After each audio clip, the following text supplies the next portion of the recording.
Welcome back to the Upside Sports Network. Really appreciate you guys joining us on a Sunday morning. Trade deadline is only a couple of days away. A lot of you guys have joined us over the last few days with our live streams going over all the different trades that could possibly go down. As they happen, we report on them for you as well. Luis Castillo trade that happened the other day anyway. We were live on the air for that. Make sure you follow us here at the Upside. That way you don't miss out on when we do go live. And we do have a video out for that Luis Castillo trade. There's a little bit of news on the trade deadline already. Joey Gallo's market apparently has started to heat up a little bit. Seems like they might actually find a suitor for him. The Yankees, I didn't expect before the deadline were going to be able to, just because of how poor the season has gone for Joey Gallo. But apparently there's a couple of teams in contention for him, or at least are pondering making an offer anyway. The Milwaukee Brewers, the Tampa Bay Rays are among those teams, and the San Diego Padres. Texas Rangers apparently have fallen back in that pursuit. They don't seem to view him as high of a need on their roster right now. But we're watching the Detroit Tigers and Toronto Blue Jays game on Peacock if you want to join us. And that one's hit hard out to deep right field by Biggio, but caught at the wall by Reyes, one away in the bottom of the first. Last night, there was a lot of movement on Juan Soto. He's probably the best option on the trade market right now, a 23-year-old outfielder that's on a MVP level, future MVP level playing field anyway. One of like three players, I think, in Major League history, Mike Trout and Babe Ruth, the other two, with his career accolades at the plate so far. He is a left fielder, so he doesn't have the same versatility defensively, but he's still a very good player. 23 years old. By the age of 25, he's going to command one of those $500 million contracts out there. We'll see what he ends up going for. Vlad Guerrero Jr. is up now for the Blue Jays. They've been on some kind of tear after the All-Star break. They had an injury to Alex Manoah, their starter, the other night. Took a line drive off the elbow. Seems like the x-rays came back negative. I'm sure they'll like to take precautions with him. Want to make sure he's healthy for the actual postseason, not just the run-up to it. But they're going to need some starting pitching as they go. The Detroit Tigers at the deadline this year are expected to trade, are willing to trade just about everybody anyway, including their young starting pitcher, Tarek Skubal. He would generate probably the most interest. One item of note in this game is that Michael Fulmer, the relief pitcher for the Detroit Tigers, has actually been of interest to the Toronto Blue Jays. We'll see if something comes to fruition there, but maybe there could be a match. 2-1 now on Guerrero, who's hitting .283 with 21 home runs. His numbers have really picked up as well after the All-Star break. Coming into the All-Star break, he was hitting about .265. He's raised that up to .283 now. It's not just pitching that's held back the Blue Jays. It's been that the offense production. They just haven't really had it so far this year. They finally are turning a corner, it seems like. That one misses upstairs, and it's 3-1 now to Guerrero. But Juan Soto, as I was saying, the talks intensified last night between the San Diego Padres and the Washington Nationals, to the point where the Nationals' initial asking price of 4 top prospects has now risen to 5. Kind of knew that was coming all along. We expected this to be one of the biggest trades in MLB history, just because of how young of a player Juan Soto is. 5-pitch walk there to Guerrero. But the Soto negotiations appeared to be down to about 4 teams the other day. Now it's down to about 2, it seems like, between the St. Louis Cardinals and the San Diego Padres.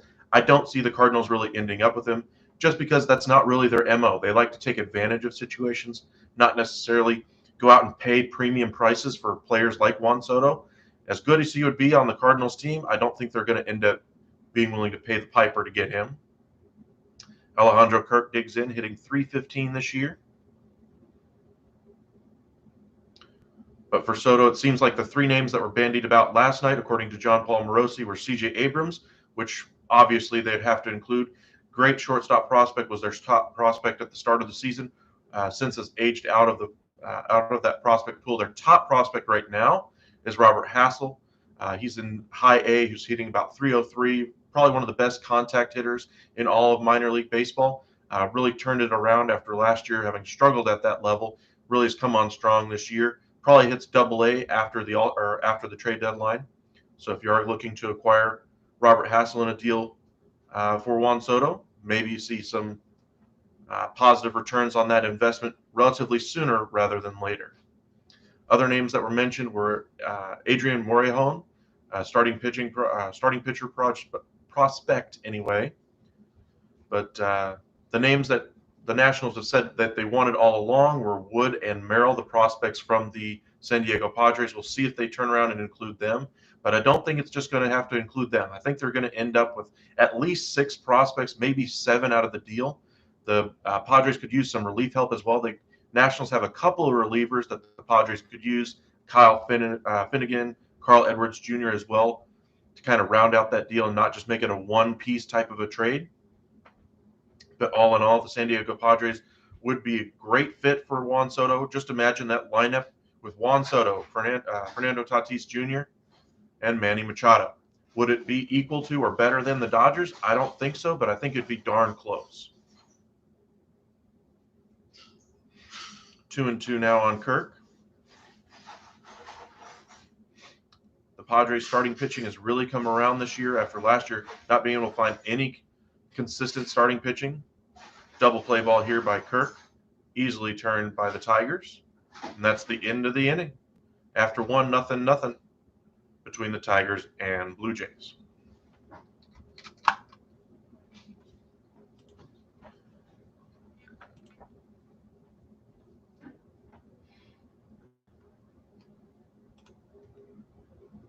Just looking at the wild card standings, Toronto, which was hovering around the last wild card spot, has now slid into the first one, 2 games up on the Rays for that last wild card spot anyway. So they're in good shape to make the postseason. Seattle Mariners are comfortably in the postseason right now with Tampa Bay. A couple of teams that are starting to fall back anyway, the Cleveland Guardians, Baltimore Orioles have been coming on strong pretty much all year. I don't see them selling too many more pieces, maybe Trey Mancini. But as it stands right now, they're looking to possibly sneak into that wild card spot. The Tampa Bay Rays have been hit by the injury bug a little bit. Mike Zunino is out for the year, their catcher. They just made the trade for David Peralta from the Arizona Diamondbacks. He's more of a platoon guy at this point of his career. The Boston Red Sox have certainly started to slide over the last couple of weeks anyway. After the line drive that Chris Sale took, you don't really have injury replacements coming back in as well. Nate Eovaldi is coming back from injury, but they were really counting on having Sale and Eovaldi at the top of that rotation as they made a stretch run. Doesn't seem like that's going to happen. In fact, it looks like they're going to sell at the deadline. Apparently, Rafael Devers and Xander Bogaerts were both told that they're not going to be traded at the deadline. I wonder a little bit on Xander Bogaerts, but the main pieces that the Red Sox are expected to move primarily, JD Martinez and Christian Vazquez, possibly to the Mets for both. Now, the Mets, of course, are still talking to the Cubs for Wilson Contreras.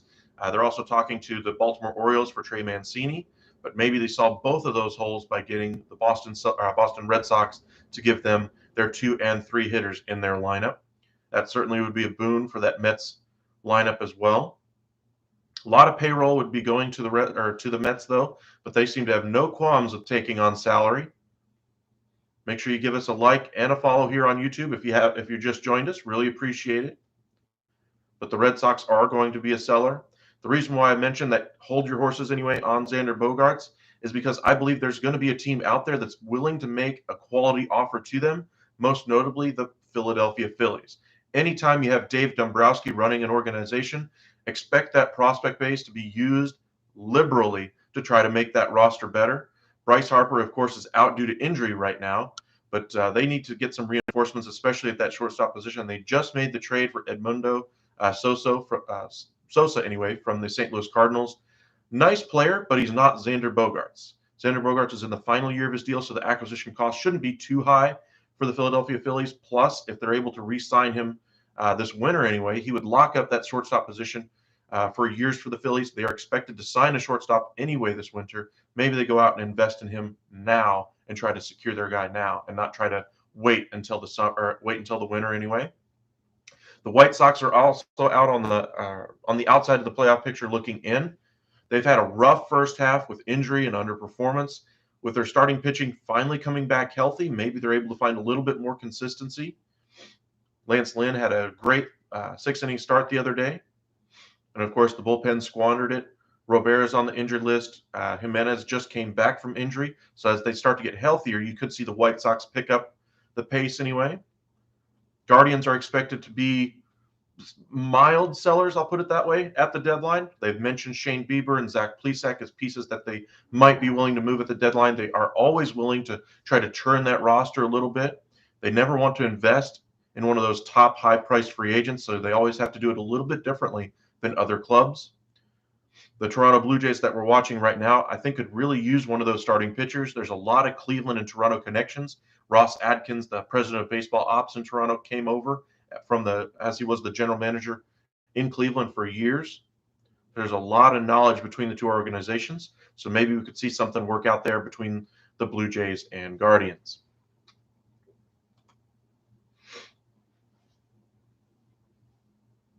Jose Barrios on the mound for the Blue Jays today. He's been unable to avoid the long ball this year, which is why he's had as much struggles as he's had. We'll see if he's able to do so today. The 1-2 pitch popped up into center. Easily making the play on it there is Tapia.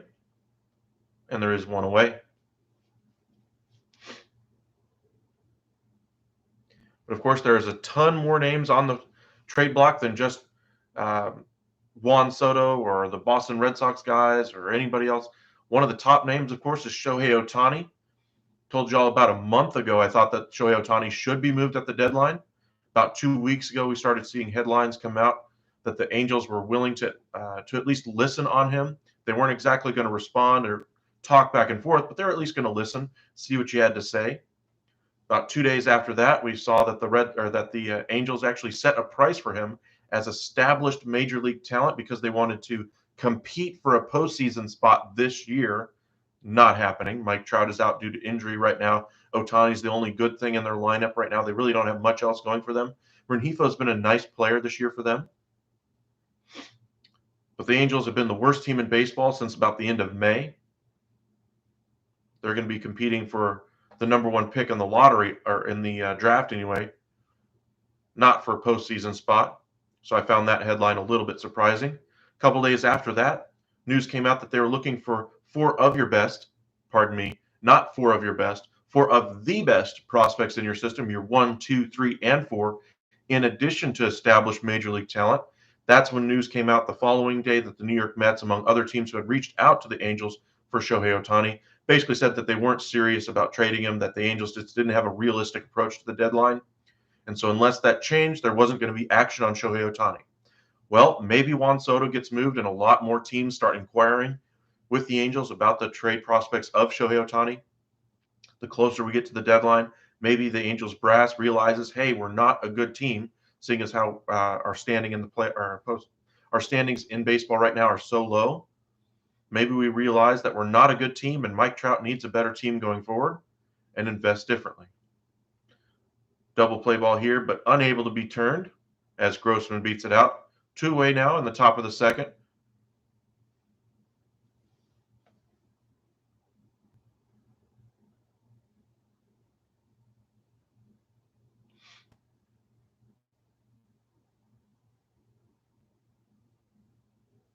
Appreciate the like. Thank you. But the news on Ohtani over the last couple days is that nothing has really been moving at all. And so once we see Soto moved, I think we could finally see some real movement on Ohtani as well. If Soto doesn't move today, I don't think Ohtani goes, just because it's too difficult of a deal to try to work out on the last couple hours of the trade deadline. Fly ball out to deep right. Hernandez is there and makes the catch, and through 1.5. Still nothing the score between the Tigers and Blue Jays. The top pitching arm on the market right now is going to be Frankie Montas, if you don't include Shohei Ohtani, of course. A couple of teams in the mix are originally the teams in the mix for Luis Castillo, who went to the Mariners. Mariners were willing to give up the 1, 3, and 5 prospects in their system, as well as one of their best minor league relievers this year. So you got to remember that when you're looking at Frankie Montas. Very similar contractual situation for him. Very similar numbers as well to Castillo. After the Castillo trade, the market kind of needed time to settle down, so maybe we see him moved early today. But the Yankees and Cardinals are chief among the suitors for him. Tyler Maylie is on the market from the Reds, the second starting pitcher to be moved here at the deadline for Cincinnati. I expect him to probably move to either Minnesota, the Brewers, the Cardinals, if they miss out on Frankie Montas, could all have interest in him. We mentioned the LA Angels at the deadline are probably going to be sellers. They're expected to move a couple of their veteran pieces. Noah Syndergaard's on a 1-year contract right now, $21 million he signed with the Angels in a 1-year prove-it type of deal. He's pitching to a 3.88 ERA. Teams that are in his market right now, most notably the New York Yankees, if they miss out on Frankie Montas after missing out on Castillo, maybe they go to Noah Syndergaard after he has a lot of experience pitching in that New York market. You wouldn't have to wonder about wonder like you would about a guy like Frankie Montas, whether he could handle the bright lights, those kinds of things.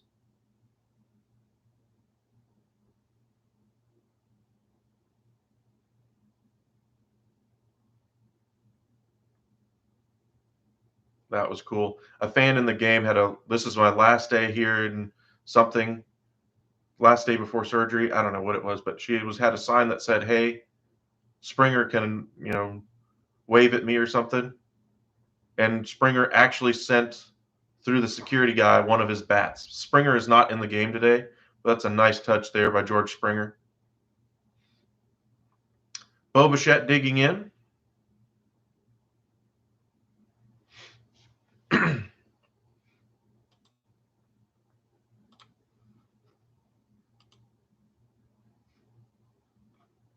The only news so far today on the trade front is the Joey Gallo news that a couple of other teams have checked in on him: Brewers, Padres, and Rays.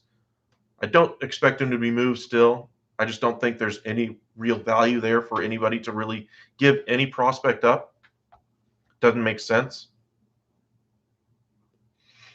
I think the Yankees reporters are just trying to drum up business for the team, but I think he's ultimately going to have to be DFA'd. When you're hitting 161, like a 40% strikeout rate, as much potential as Joey Gallo has, as much power potential as he has, there's no reason to really invest in that right now. 2-1 now on Bo Bichette.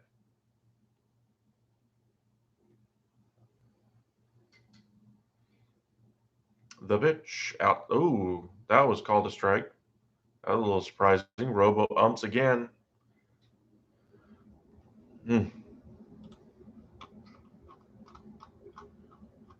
Just running down the list of other top players on the market right now. The top hitter outside of Juan Soto is probably Josh Bell,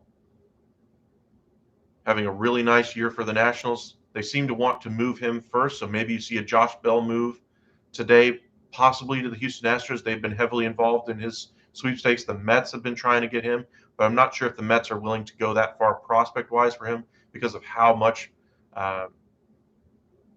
many first basemen are on the market right now. They shouldn't have to give up a lot, and the Nationals, of course, are wanting the sun, the moon, and the stars for Josh Bell. The Astros were a little bit of a surprise in the sweepstakes for him just because they had Yuli Gurriel there, but because of how poorly he has played, makes the addition of Josh Bell seem that much more important. There's a few catchers on the market this year. We already mentioned Christian Vasquez. Wilson Contreras of the Cubs is also out there. Sean Murphy of the Oakland A's.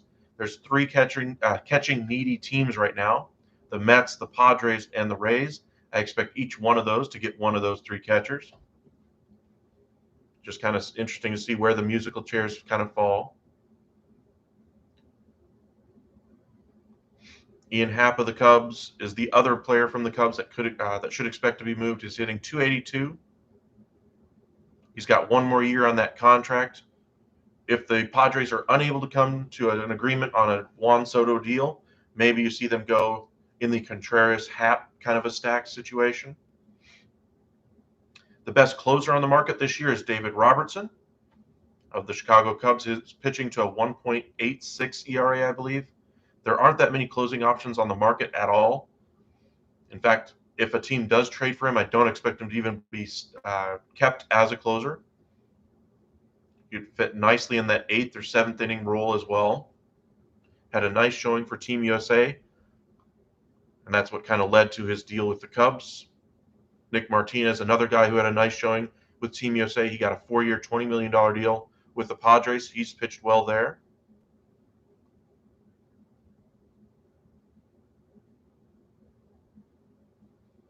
There's a lot of 4 or 5 rotation options out there. Jose Quintana of the Pirates is probably the most likely to go of those starters. If I had to handicap the race right now, I'd probably say the White Sox could use him a little bit more than most of the other teams just because of how familiar they are with him as a pitcher. Drew Smyly of the Cubs could be moved as well. He has another year after this deal on his contract, but at a reasonable salary. Maybe the Braves could check in on him as he's already played for the Braves before, and they could use some innings at the back of that rotation. Best left-handed reliever out there is Matt Moore. He has not given up a home run in about 46 and 2/3 innings. Rangers bullpen has been atrocious the past few months, but he's been one of the couple bright spots that they have out there. The one surprising change that we've seen at the deadline this year is that the San Francisco Giants, who were about a game out of the wild card going into the All-Star break, really have fallen back in the National League. They have decided to become a seller. Most notably, they're going to spin off Carlos Rodon and Jock Peterson. Teams that miss out on Frankie Montas are expected to pivot to Carlos Rodon, who's backed up his performance last year. He signed a 2-year deal with an opt-out after the first season with San Francisco this offseason. He's in line for a nice payday, so we'll see where he goes. The Yankees are known to have interest in him if they miss out on Frankie Montas.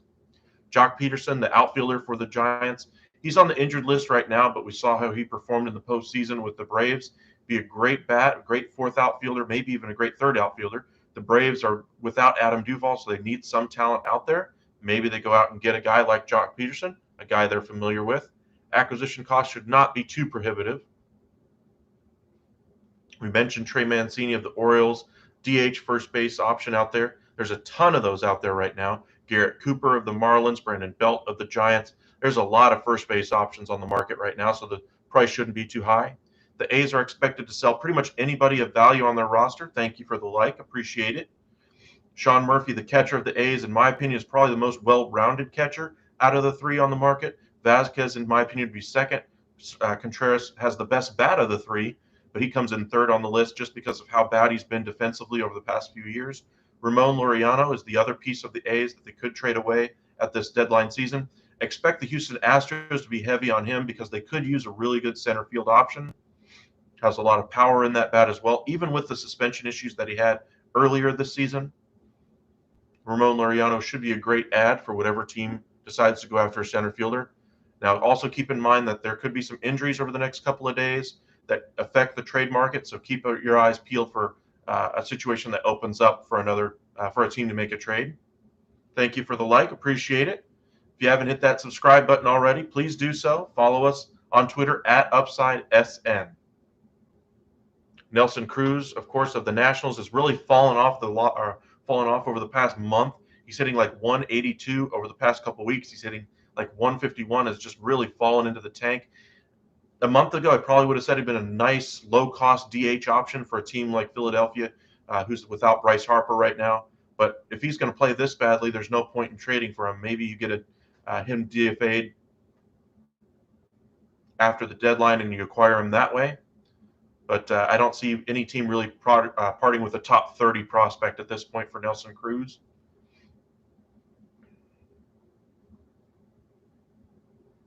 There's a lot of relief options out there. Gregory Soto of the Tigers could be had. Anthony Bass of the Marlins. Kyle Finnegan from the Nationals. Joe Mantiply, the All-Star from the Diamondbacks. Joe Jimenez from the Tigers. Scott Barlow from the Royals. All that group could be a nice add at the back end of a bullpen. The Mets are said to be seeking some bullpen help. Most expensive piece out of that group probably would be Gregory Soto and Joe Mantiply. The Mets have a number of DH options on their roster right now. If they do go out and acquire a guy like J.D. Martinez or Trey Mancini, they're probably going to have to deal one or both of J.D. Davis and Dominic Smith. They have the left-handed complement of their DH already solved right now with Daniel Vogelbach and the trade they made with the Pirates about a week ago. Now they're looking for the right-handed complement to that. They added Tyler Naquin as well. So the Mets are more than willing to make a few moves to try to solidify their chances this postseason. The Yankees already added Andrew Benintendi in the outfield, one of the few hitters that's actually moved so far here at the deadline. but they're expected to try to move off of Joey Gallo, maybe even Miguel Andujar.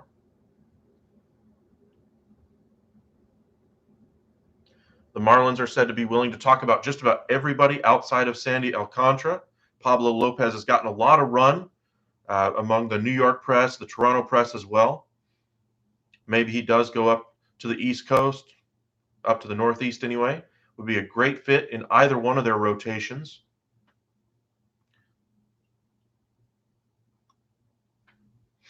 The Astros apparently have been talking a little bit about their starting pitching, with Lance McCullers expected to rejoin that rotation. Two starters that are expected, or that they have been talking about anyway, Jake Odorizzi and Jose Urquidy. Maybe you get a cost-controlled starter for the next couple of years from the Astros. Urquidy is under club control through 2025. But the Astros have a lot of good homegrown starting pitching out there. One of the best starters this year has been Martine Perez. I haven't mentioned him yet. That's because the Rangers are trying to negotiate, are expected to try to negotiate a contract extension with him. Martine Perez basically said, "Don't worry about talking about it before the deadline. Focus on your deadline. See what you have to do. And if I'm still here, we'll discuss a contract extension then." He would love to stay in Texas. Has reiterated that to the Texas media like every single day that he's been asked. Daniel Bard was one of the top relief options out there, but he signed a 2-year, $19 million extension with the Rockies yesterday anyway.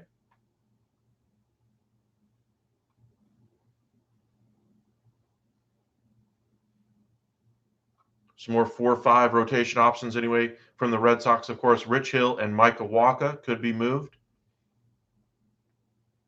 But you guys let us know, where do you see, Soto going? Where do you see Ohtani going? The catching market, the three catchers that are out there, Vasquez, Murphy, and Contreras. Which team do you think ends up with which catcher?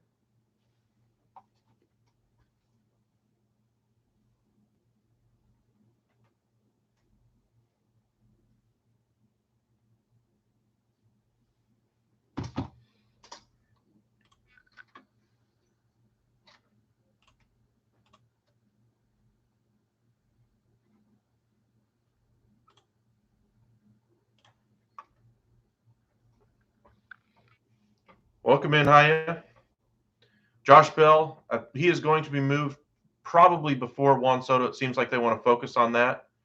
Josh Bell is probably going to end up with the Houston Astros. They seem the most heavy after him, as well as the Mets. I'm just curious if the Mets are willing to go that far, especially considering they have Pete Alonso already there. The Castillo trade was a great trade for both teams. I think for the Mariners, as long as they're able to extend the contract of Castillo, great trade for them. If they're unable to do so, this at least gets them into the postseason, in my opinion, solidifies them as a wild card team. And this makes them in the postseason, I think, for the first time in 21 years. So I think Jerry Dipoto basically was told by management, you need to get us into the postseason or else, and he's pulling out all the stops to do so. But thank you for joining us, Steve. If you haven't hit that like or subscribe button, please do so. Trying to reach 400 by the end of the day. Let's see if we can get there.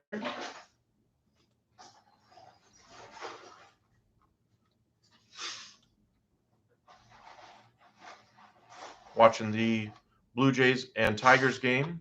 Blue Jays have taken a 2-0 lead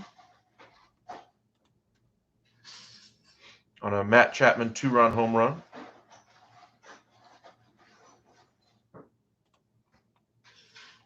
Appreciate you. Thank you. Thank you.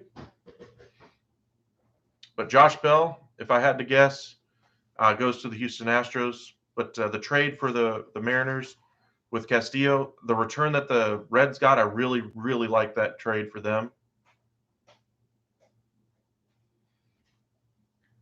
Edwin Arroyo, I think, is going to be a phenomenal player, a great shortstop. You're looking probably at a middle-of-the-order type hitter at the major league level if he continues at his pace right now. I think Marte probably moves over to third. I don't think he sticks at short long term. And I really like the bullpen piece they got. I think Levi Strout, the pitching prospect that the Reds got, I don't think he's going to be long in the he's not going to matter long term for the Reds anyway, but it'll give him another option as a youth starter to kind of take the spot in the rotation for Luis Castillo for now. Yep. But I think Bell's on an expiring deal, if I remember correctly. So you won't have to see him that often. Of course, the Astros would probably extend him if they do end up getting him.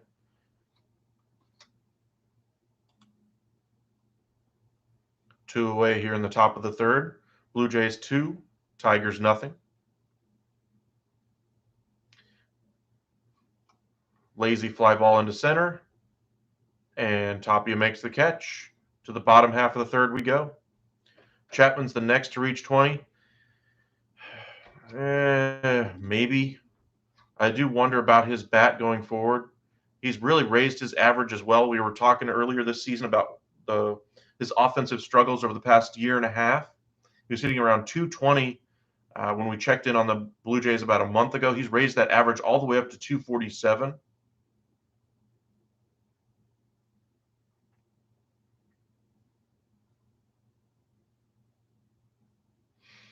Well, I'm wondering if Bell's going to be held out of the lineup today, because I think he's going to have to go first, and I think the Soto deal could happen today.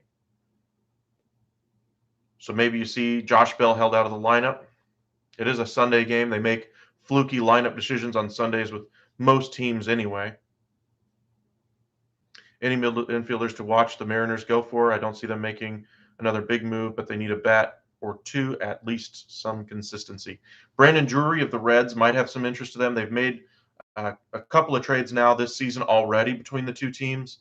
Maybe we're just going to call them the Reds of the Northwest at this point. But Brandon Drury could have some interest there. Maybe you look to the Angels and get a guy like Rengifo, pieces like that.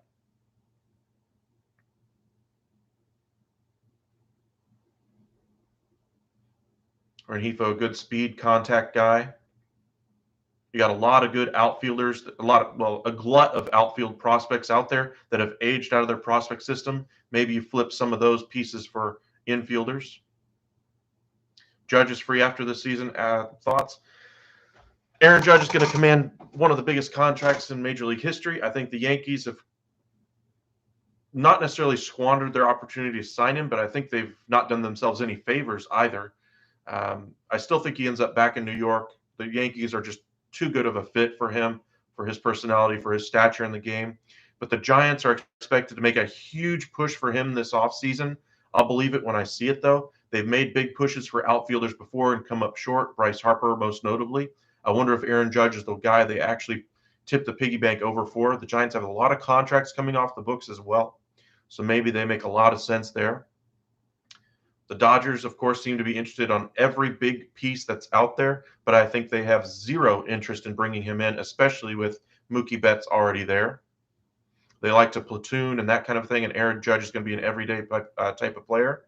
Not saying that they would pass up a guy like Aaron Judge just so they could continue platooning, but when they're getting as much production as they are when they do platoon, the Dodgers usually tend to lean that way. They've had a little bit more struggles this year because their platoons haven't worked as well.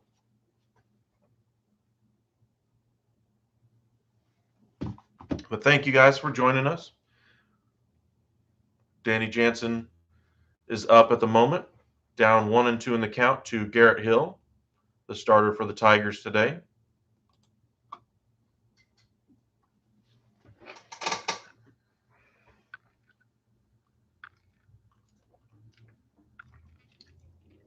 This one hit to deep center, but playable. One away.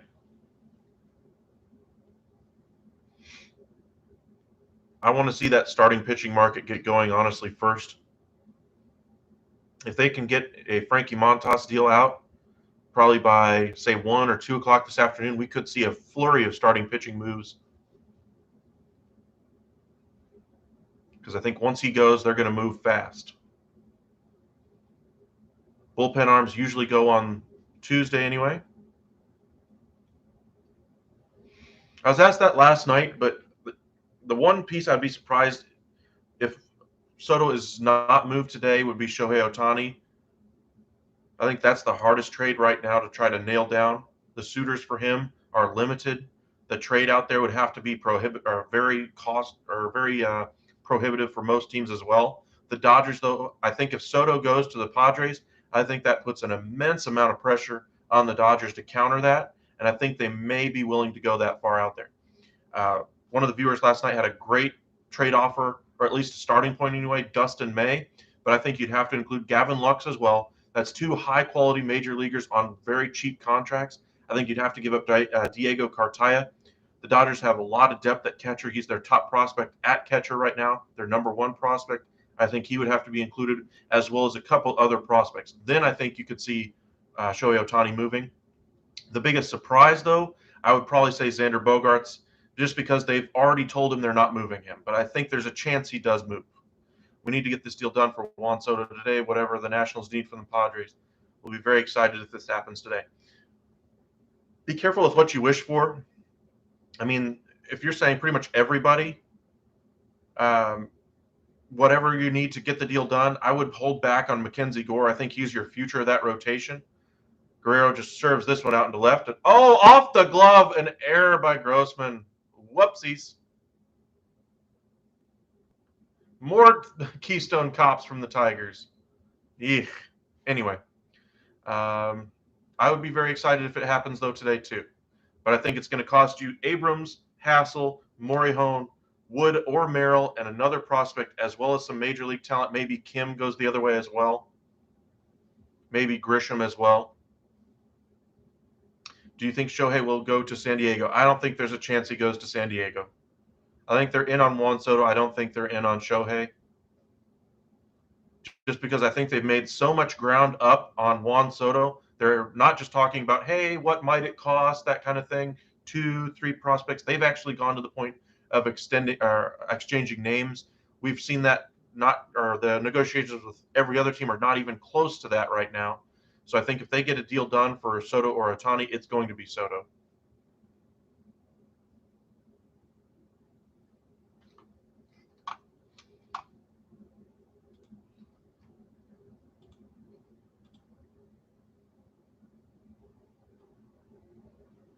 Seems like the Brewers are actually kicking the tires a little bit more on Joey Gallo this morning.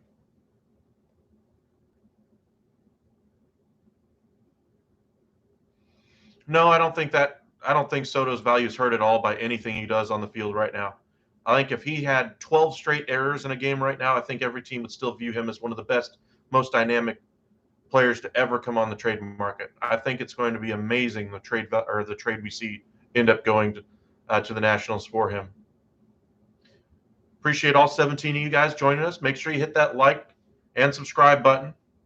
But I think Soto, if he does move, is going to have to move today in order for Ohtani to move.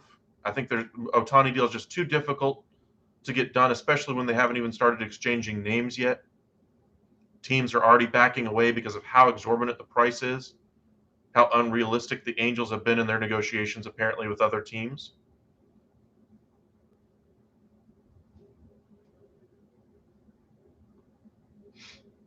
But thank you guys for joining us.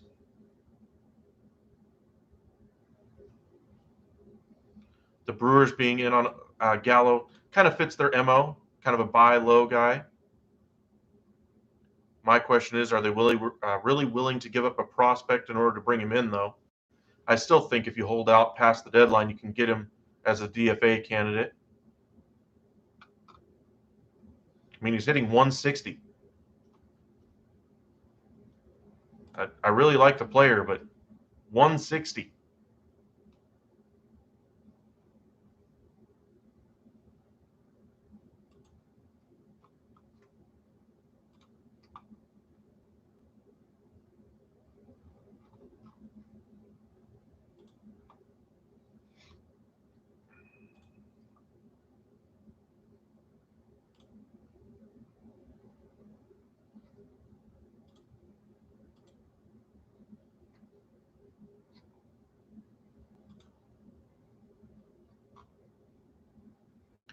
Wilson Contreras, he's been most mentioned with the Mets and Padres. I think those are the two teams that have also been mentioned a lot with Soto. I think Soto's not a chance for the Mets, though. But Wilson Contreras, where does he go? The Mets and Padres both have had questions about his ability to handle the job behind the plate, as he's been a negative behind the plate.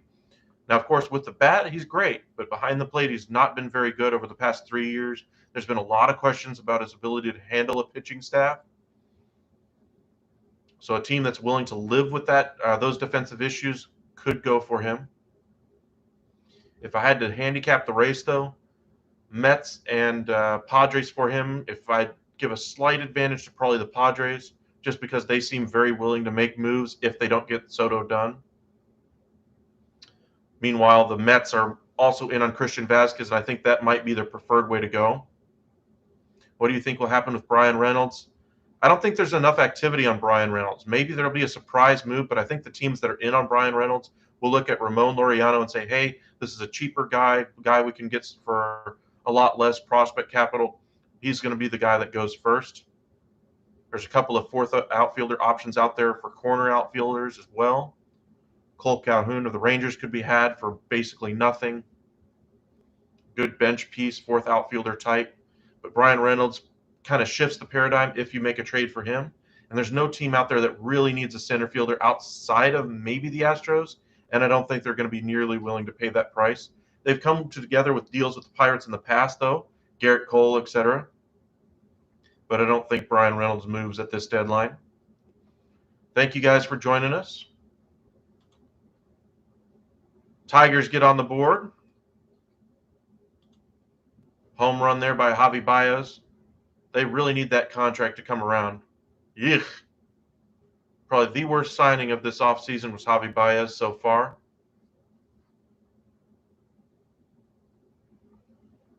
Picked it up a little bit over the last couple of weeks. I would like to trade for Taylor. Trey Taylor Rogers has been garbage for us this late and could use some bullpen help.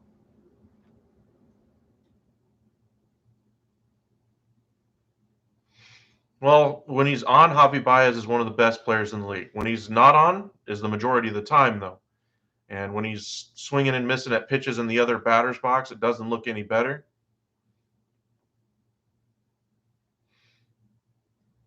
I think that home run tells us more about what the Blue Jays are having difficulties with, though, than what the Javi Baez possibly coming out of that slump anyway for him.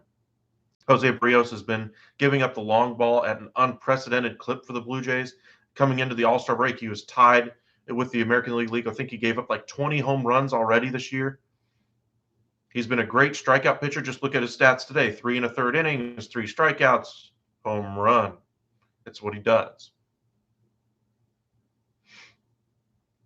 And with the Blue Jays having their all-star pitcher Alex Manoah taking a line drive off of the elbow, even with the x-rays coming back negative, they're going to need a starter.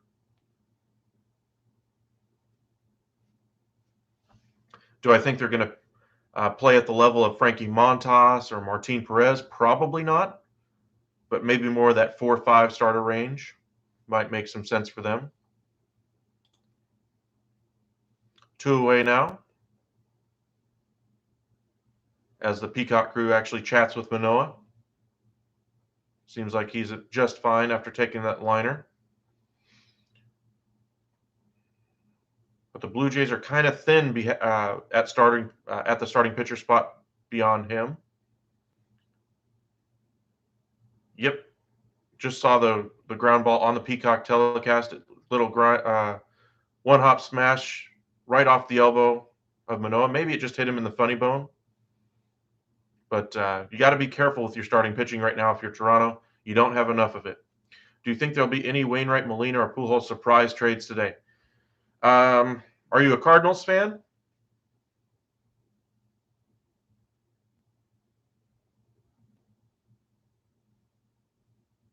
Little tapper to Bichette. That's the third out of the inning. Wainwright, Molina, or Pujols. I don't think they move any one of those three. In fact, I think they buy here at the deadline. Right now, they are sitting just outside of the playoff picture. I think Philadelphia and St. Louis are going to compete for that final wild card spot in the National League.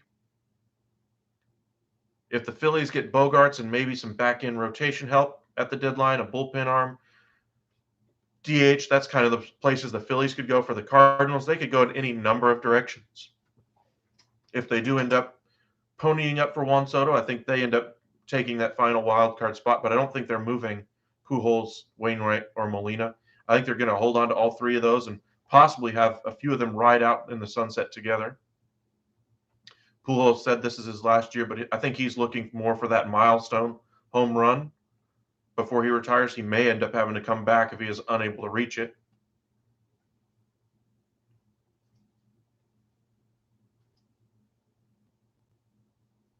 Don't like the Phillies.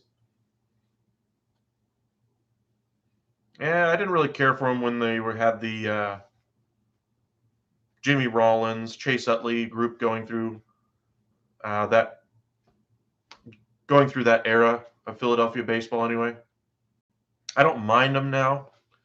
I like the moves that they made this offseason with Castellanos and Schwarber originally, but Castellanos just hasn't lived up to the contract, and he said as much that that contract is really weighing on him. That's part of the reason why he struggled to begin the season, but his struggles really have continued after the All-Star break as well. Welcome in, Brian. What do I think the odds are that the Cardinals get Soto? I don't believe all the chatter that everybody says that the Cardinals are in on Juan Soto. I just don't. That's out of their MO. They don't like to pay premium prices for talent. Just look at the Nolan Arenado deal. Just look at the Paul Goldschmidt deal. Paul Goldschmidt was in the final year of his deal, and the reason they were able to get him for a cheap acquisition cost is because he was in that final year of his deal, and they had already pre-negotiated a contract extension with him. Arenado, they actually got the Rockies to take on money. I don't see them paying for a guy of Soto's caliber. They don't seem the type to take on a $500 million contract. Padres are discussing Hassel and Abrams, so Padres may outbid Cards for Soto. Welcome in, Michael. I do think they are absolutely going to outbid the Cardinals. I just don't see the top prospect that's really going to lure the Nationals to take that offer from or away from the Padres anyway. There's just too many pieces, too many high-quality pieces that the Padres have to move. Now, the Cardinals always get very good production out of their minor league system. Maybe they're willing to cash in a lot of those chips, but they'd have to include 5, 6, 7, 8 of those prospects to get a guy like Soto, in my opinion, whereas the Padres probably have to include about 6. I think Abrams is that good of a prospect. Hassel is that good of a prospect. If they're willing to include Merrill or Wood, I think the Padres end up getting the deal done. But I want to see that deal get finished today.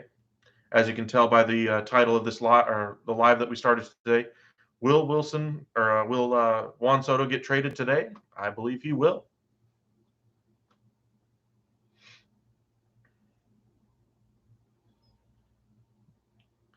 Well, if you follow us here at the Upside, Michael, you'd have seen us talk about that one last night. I liked him as a trade candidate just because the A's are willing to talk about pretty much everybody.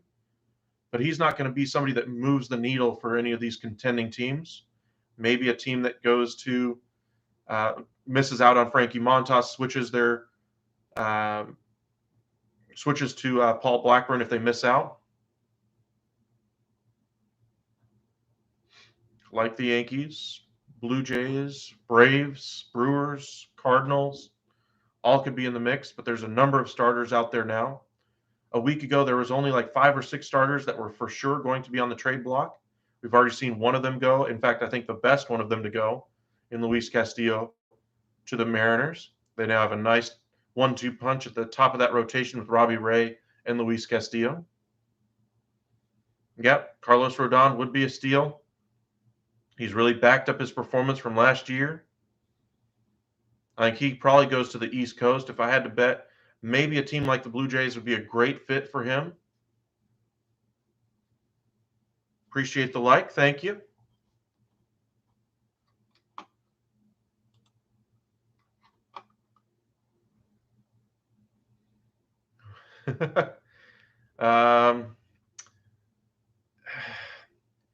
I constantly get asked about Patrick Wisdom by Cubs fans, that kind of thing. I have a very strong feeling on Patrick Wisdom. I think he's literally a flash in the pan. When you take him out of regular playing time with the Cubs, he's going to be exactly what he's been for his entire career up until this point, and that's going to be a 4A player. He hits about 220, and that's what he's hitting right now with regular playing time, but he's actually hitting the long ball, which is the only reason why he has value. I think if you're interested in Patrick Wisdom, there's, 15 other options that are better than him on the market. And I'm not just talking about the top guys.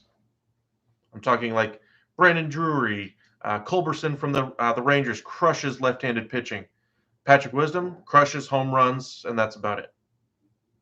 Yankees are trying to move Gallo, but are trying to get a good return for him. Rays called this morning about him, but said Cashman wanted too much for him. Brewers and Yankees have talked about Gallo. Gallo is going to be moved. I don't think it's going to be in a trade. I still think there's not enough value there unless the teams are continuing to talk about it. Brewers, I think, are probably the most logical team just because that seems to fit their MO for what they like to do. But I wonder if that's best for if that's what's best for Joey Gallo's career going forward. He's not going to get regular at bats wherever he goes if he's traded for. So it makes me wonder why they would do that. Any chance the Mariners go for Bogarts over Drury? Bogarts would cost a lot more. Their top prospect now after the Castillo trade is a catcher in Ford. If the Red Sox move off of Vasquez, maybe they could circle around to the Mariners. Maybe a Ford and a couple other of their outfield prospects go the other way. Kelenic, Toro, Kyle Lewis, something like that would make a lot of sense. That outfield right now is Winker, Rodriguez, and spacing on the last name. But anyway, he has a good market. Braves, Brewers, and Padres. I don't think he has a good market. I think that's literally New York media talking up their New York prospect to be traded.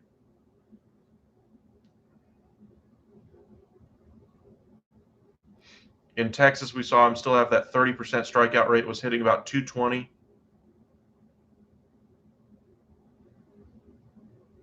Drury just got benched. He might get traded any minute. I believe that's very likely. He's hitting like 270, and he's only on a $950,000 contract. That's pure gold at the trade deadline. Yeah, look at your source on that one, John Heyman. I really like John Heyman, but he's becoming a little bit of a shill over the past couple of weeks for the New York teams.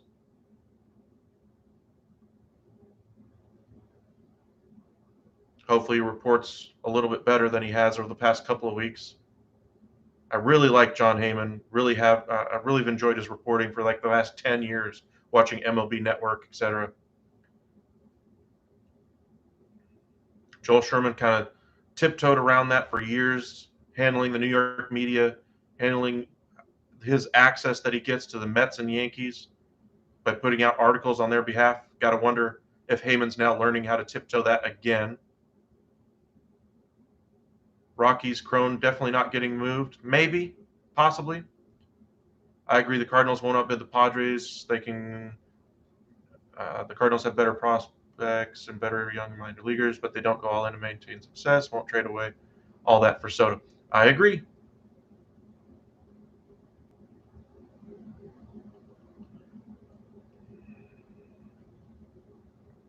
Base hit there by Lourdes Gurriel. 2 outs in the fourth. 2-1, Blue Jays. Appreciate you guys joining us. Trade deadline is just a couple days away, but expect a lot of trade activity today. Yeah, I agree. The Padres have a lot of momentum right now. Their starting pitching is finally coming around. Are the Rockies making a big mistake extending Bard? Possibly, but they've made a lot of bullpen mistakes in the past. Anybody who gets any success there in Colorado in the bullpen, just be happy for what you get that year. The bullpen in Colorado has been up and down for years. You can't throw your off-speed stuff. You can't throw stuff that has movement because of the air. It's more of fastball, changeup, varying speeds than anything else. Just look at Greg Maddux. Years and years ago, would be great dotting the corners. Every summer, he'd be one of the best pitchers. And then when we get to the fall, cold weather, he couldn't grip the baseball as well. Think about that all year round for the Colorado Rockies pitchers. I think the Padres will get that deal done for Joe Musgrove, 5 years, $100 million. Most home runs since July 5th. Aaron Judge with 13, Matt Chapman with 9. Been one of the hottest hitters in the majors. There's another base hit for Matt Chapman. Serves that one out into left. Yankees almost got Castillo. I don't think that was even close. I mean, the Reds, the package they gave up was nowhere near the caliber the Yankees were offering. Peraza is a decent player, but Volpe's by far better. The prospects that the Mariners gave up, two of them I think are better than Peraza right now. That's Marte and Arroyo.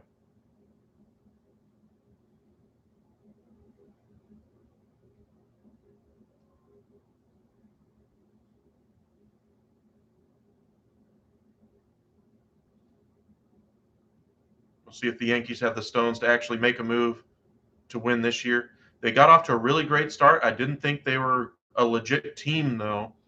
Before the season, I told you guys that the Blue Jays were going to be the class of this team. Yeah, that's at the start of the season.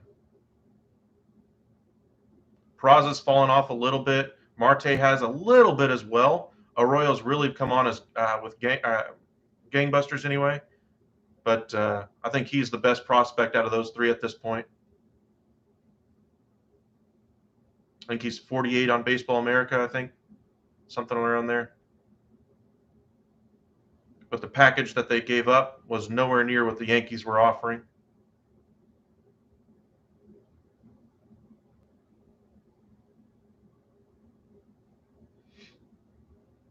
The Yankees apparently are offering Peraza in the Frankie Montas deal.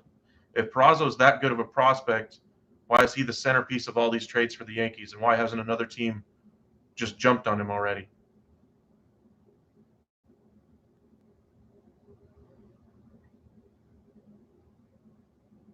Miguel Sano was just put on the injured list by the Twins. He just was called up to the majors for the first time this season. A week ago, and is already on the injured list again.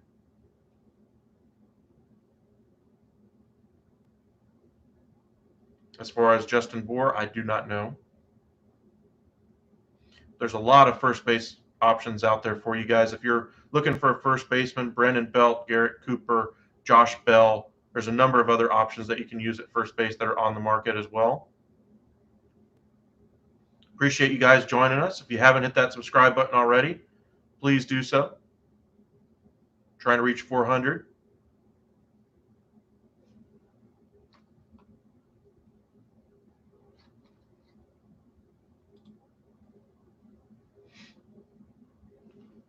Blue Jays on top of the Tigers right now, 2-1 through 4 innings.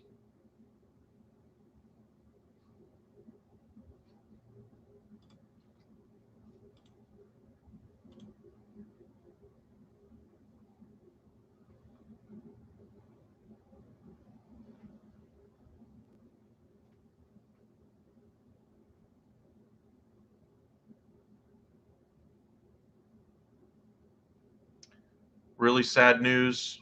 Bill Russell has passed away today at 88.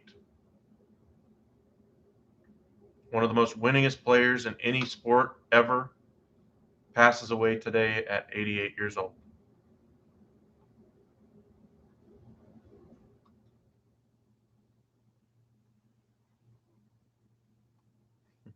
Interesting note on that home run by Javi Baez. It was against his brother-in-law, Jose Barrios. Interesting.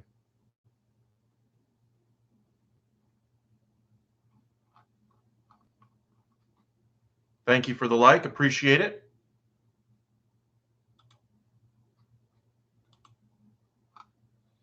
Corey Seager of the Rangers looks like he might be headed for an IL stint. Yep. I thought that was kind of interesting myself, too.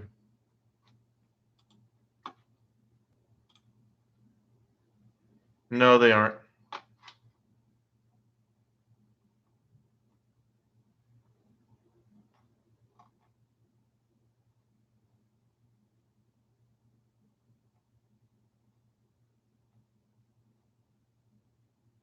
Brewers getting a nice arm back today.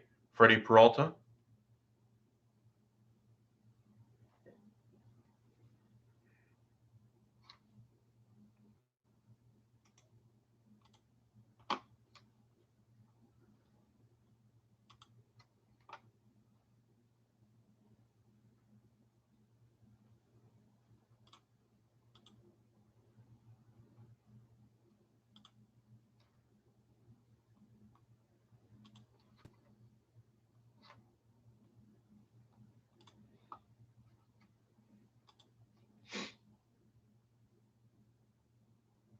Yeah. There's a lot of familial connections right now in baseball. A lot of father-son duos, etc.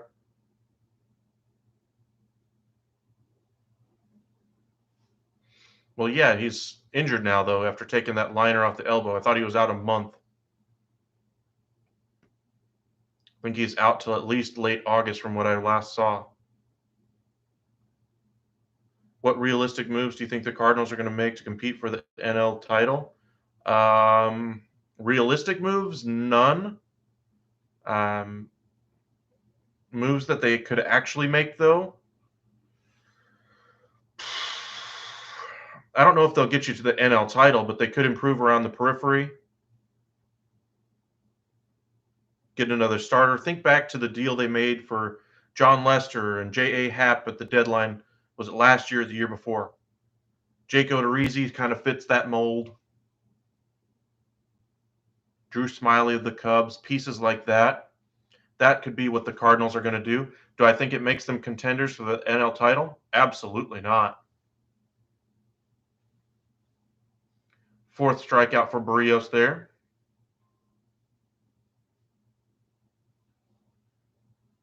How cool was it? The Contreras brothers got to start the All-Star game together. That was pretty nice. Josh Young, the Rangers' top prospect, and then Jace Young was drafted by, I want to say the Rockies. I could be wrong. Cashman will pull the trigger on Montas. He has two, unless they want Volpe.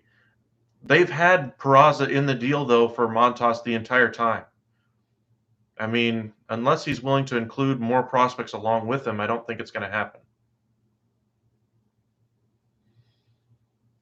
Well, you're always going to be at least around the wild card hunt, Brian. I don't think you have to worry too much about, having to go through the down years that, say, the Rangers have had to go through the last couple of years, or the Astros did before they became a very good team. But that's also the downside of being a middling team. You're never going to be at the top end of it. But if you get hot around the end of the year, maybe you could go on a run in the postseason. That's kind of what the Cardinals are living for. With their budget constraints, that's kind of what you have to go for. Scoball Lopez. Yeah, I do worry about if Scoball's going to be the pitcher that he has been this year. He's only pitching to like a 3.88 ERA. That's the lowest of his career. He's only 23.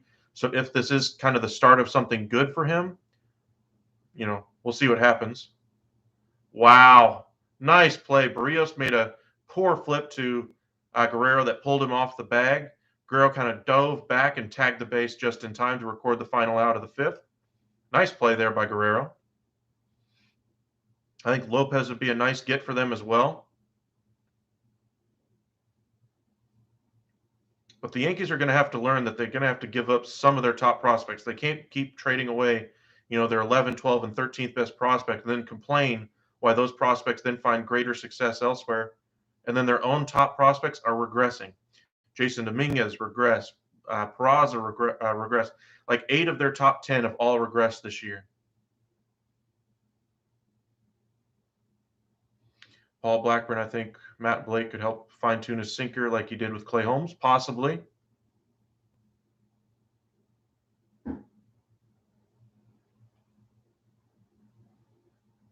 I still don't understand why the Yankees are all of a sudden concerned with Volpe. I mean, he's a good prospect, don't get me wrong. He's a great prospect in their system. But if you want to make an impact move at the deadline, you're going to have to do something that hurts. Moving Peraza, I don't think hurts you at all.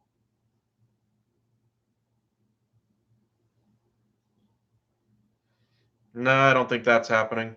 Maybe in free agency in a couple of years if Soto doesn't sign an extension wherever he's traded to, but I don't think that's happening. Giants aren't good this year. They could make a move to try to build for the future after that. Of course, kind of like what the Rangers are looking at, trying to acquire a starting pitcher, not for this year, but for the future going forward. But I don't see them being involved in the Soto talks. I think they're going to hold out for making a run at a couple of free agents this offseason.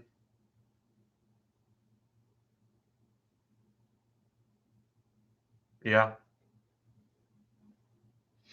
The Mariners also have a couple of shortstop prospects in their top five, even after the trade, from what I remember. Of course, they're a long ways away from the majors. And of course, there's a really good free agent class coming up for shortstops. Maybe they could make a move for one of them.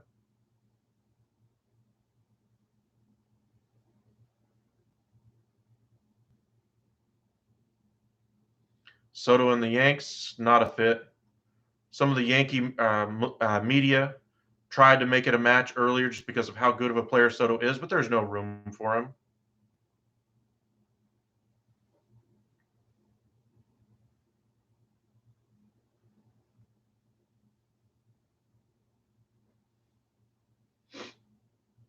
They still have to work out that deal with Judge. They have to figure out their shortstop position next year. If Volpe's actually going to be up, are they really willing to jeopardize a run for a championship by going young at shortstop?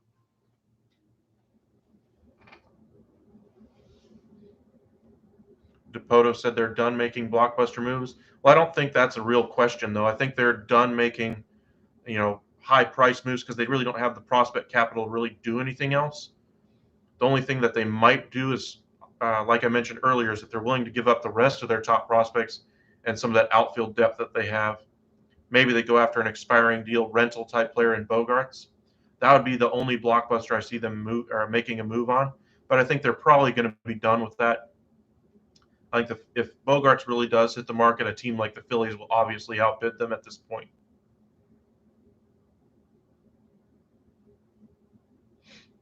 But I expect them to try to improve around the periphery. I think Devers is staying absolutely. I don't know how smart it is for them to keep Bogarts right now, just because of how far apart they were in contract negotiations. They weren't even close, and to the point where Xander Bogaerts said, "Don't even talk to me anymore about a contract extension." Now, as good as he's been in Boston and as much as he enjoys playing there, I think that relationship could be coming to a head this offseason. Phillies are going to get one of those top shortstops this offseason. I think he could be the one that goes there. Trey Turner may get out of LA. Seems like he has his eye for going back to the East Coast if he does go somewhere else.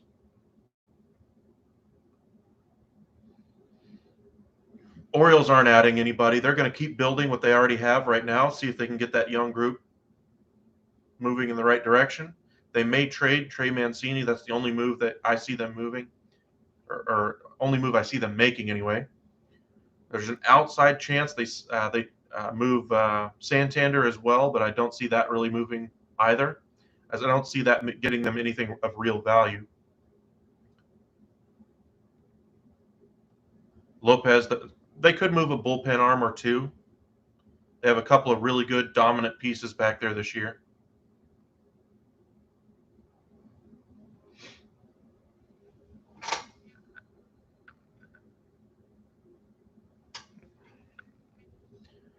Phillies, they could go in a number of different directions. Their rumors are pretty much all over the board. It's pure scattershot, depending on who you listen to.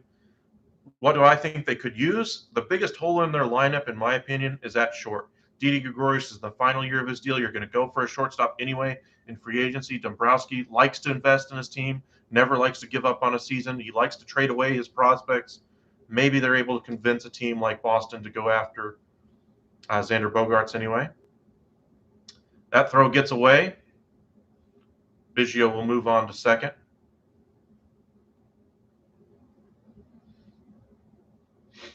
They could use a back end starter as well.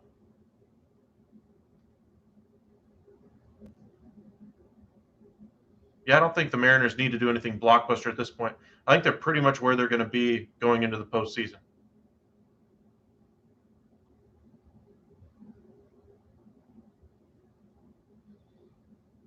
There's a lot of back end starters out there.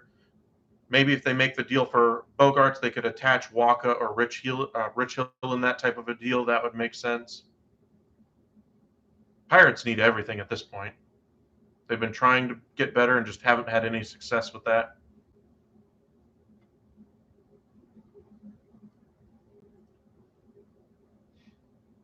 But I find the Phillies, Dombrowski's going to make a move of some type. We'll see where they end up going.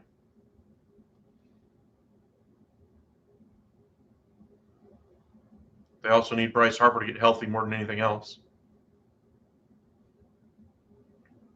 No deadline acquisition is going to be bigger for them than the health of Bryce Harper. Appreciate you guys joining us this morning. Well, now afternoon. It's 12:30 Central Time.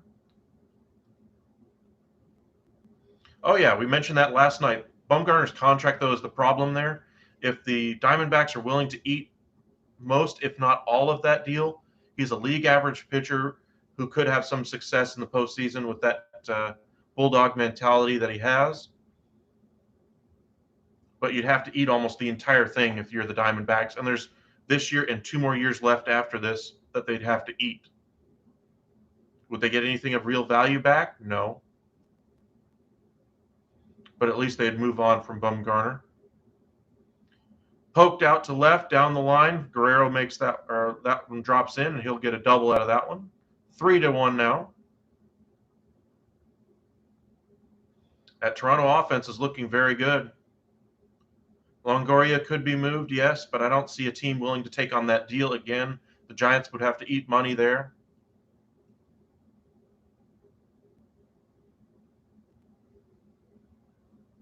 Ian Kennedy, yes. The Diamondbacks have like 4 relief options that they could trade at the deadline, Melanson among them, and Joe Mantiply as well. Ian Kennedy would be a good get for any number of postseason teams right now.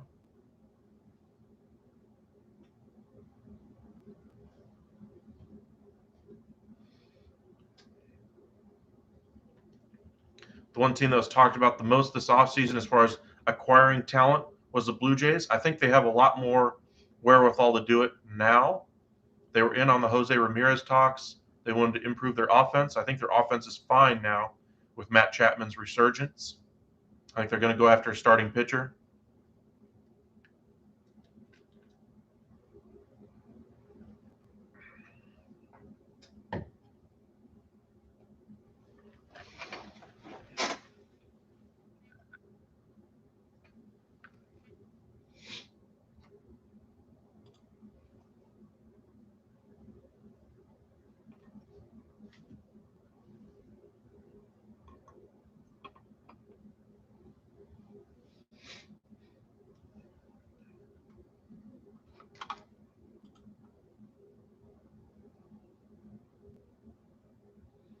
I think Quintana's more of a 4-5 than a mid. Syndergaard would be a nice get for them. I think it'll probably be the Yankees if they make a move.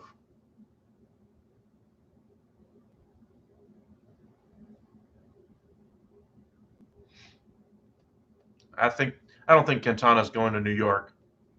Now, if New York continues to try to be cheap in these trade discussions,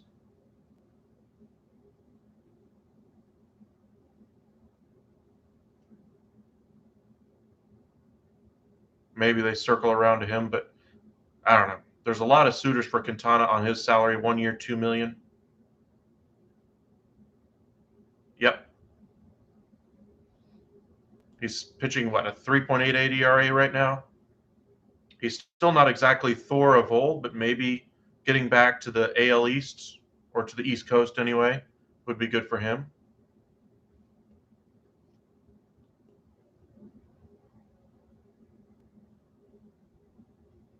Grounder up the middle.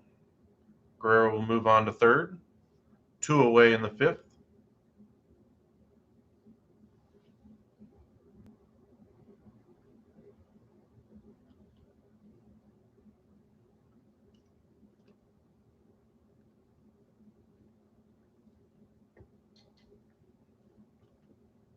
Yeah, I remember that R.A. Dickey deal.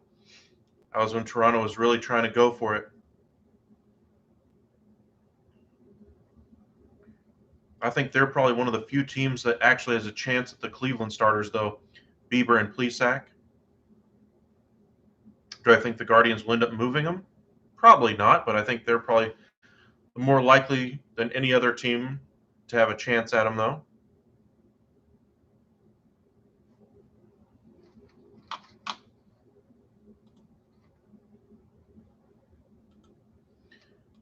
Cleveland, I think, is more of a seller. They're always a seller, even when they're in the playoffs.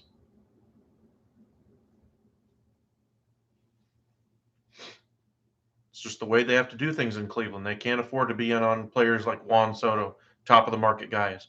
That's why it was so surprising when they extended Jose Ramirez on the contract that they did.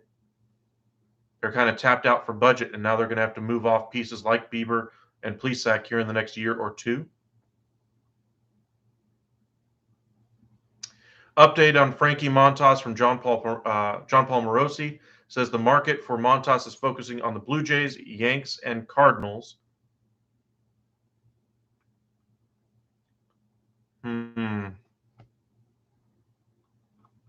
Got to think maybe the Blue Jays being included here might mean that they're getting a little bit more serious about their need for starting pitching. I'm still wondering why the Yankees have continued to go the cheap route a number of different ways since the start of this past offseason, making the move for Donaldson and IKF as opposed to going after Carlos Correa. Trading away Urshela in that deal along with Gary Sanchez.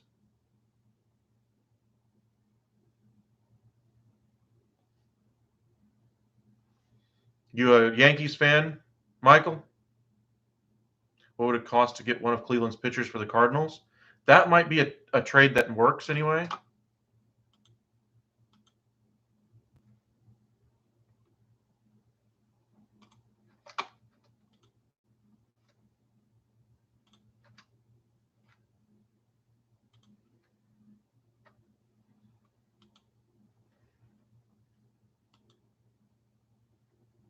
Sorry about that, boys.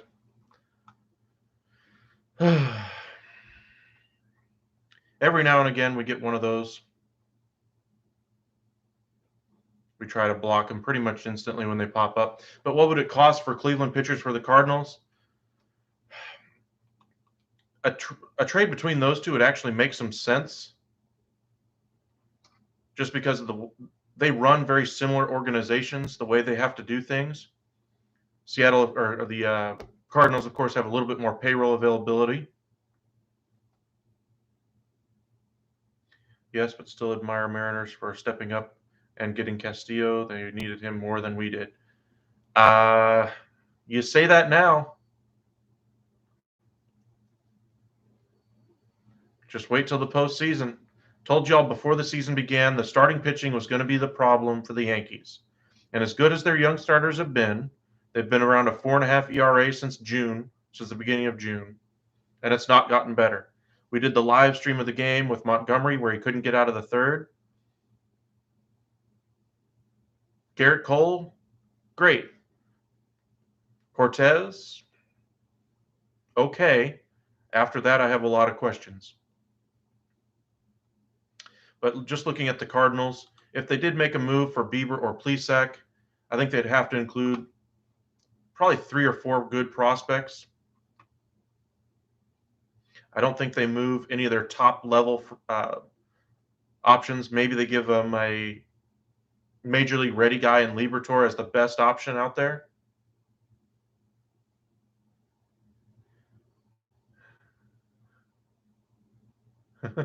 Yeah, I think you're finally coming around. Dominguez has put on a little too much weight this year, scared a lot of scouts, hasn't lived up to the production either. He still has a lot of growth left. Of course, he's still very young, but Dominguez is no longer untouchable if you're a Yankee fan. If you include Peraza, Dominguez, and maybe a couple of the pieces, I think you could get some top line pitching back. Top line right now being Montas, etc. If you're not willing to stack both and include more, I think you're going to have to go a different route. Oh, yeah, his career is basically over, by the way. Julio Rodriguez goes to the IL with a swollen wrist. American League Rookie of the Year, in my opinion.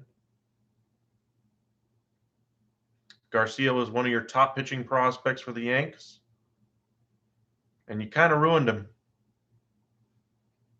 I think he's pitching to like an 8 ERA right now in AAA, something like that. He's going to end up DFA'd or cut or something by the Yankees by the end of the year.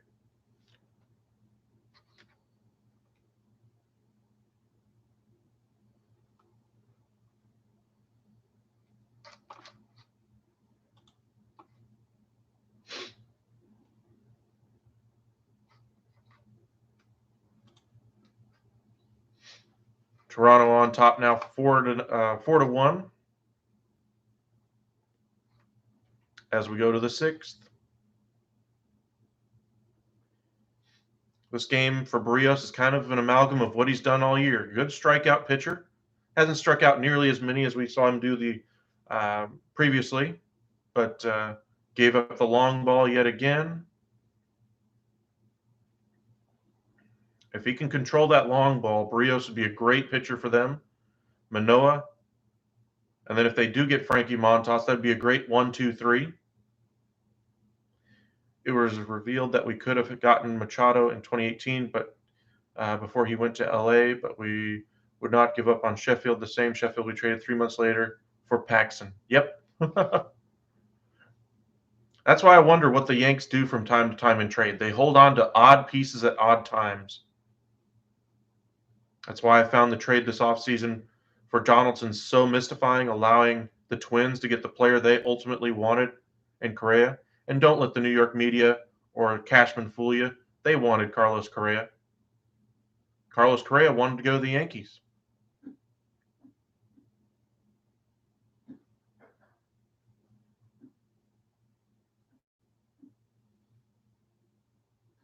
Yeah, but Cashman's got a lot of authority and a lot of pull over there too, though.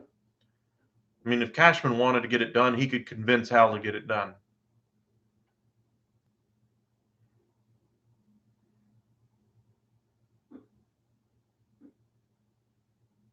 I don't even remember where Paxton's playing this year. I don't remember. Javi Baez up there, and of course, chasing every pitch. Boston. Yeah. Makes sense. Their starting pitching's been awful this year. And injured. Kind of fits in with the mold. Paxton was great with Seattle. Hasn't been great pretty much since then.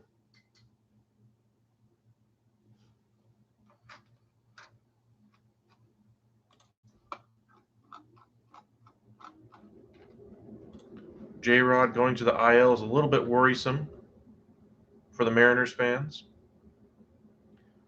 Sounds like the Cardinals feel like they're falling back in the Montas talks. They've reached out on a couple of different starters now. Seems like they're reaching out right now on Tyler Maylie of the Reds, who has a 2.83 ERA over his last 9 starts, according to John Paul Morosi. Morosi says, bear in mind the division rivals have not completed a trade since November 10th of 1997. Ouch. Eovaldi could be moved, could use a change of scenery. Dodgers could be a sneaky pickup. Yes. I think Tyler Maylie's probably going to end up going to the Twins, though. He just seems like their type of starting pitcher. Fits with their the mold of what they're looking for. Yeah, but notice how they started out.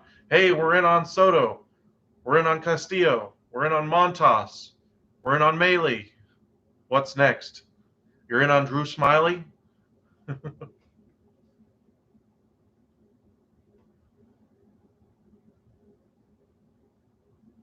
Yeah, I don't think they give him to a division rival either. I think the price will be too high. The other teams will give very competitive offers as well, and so they don't have to give him to the Cardinals. Even teams that are not in contention, the Rangers have been mentioned for Maylie even before the start of the season as a multi-year option for him. Rangers trying to build that starting staff, and they don't really have any good starters outside of Perez or Gray. They've been in on the Maylie sweepstakes since, I think, the end of the lockout anyway. Well, Ken Rosenthal was wrong in how strong of a push they made for Castillo. Yes, they checked in on him. Yes, they were very interested in him, but they never got to the point of exchanging names. They weren't even one of the finalists for him either. Rosenthal basically recanted his statement the next day.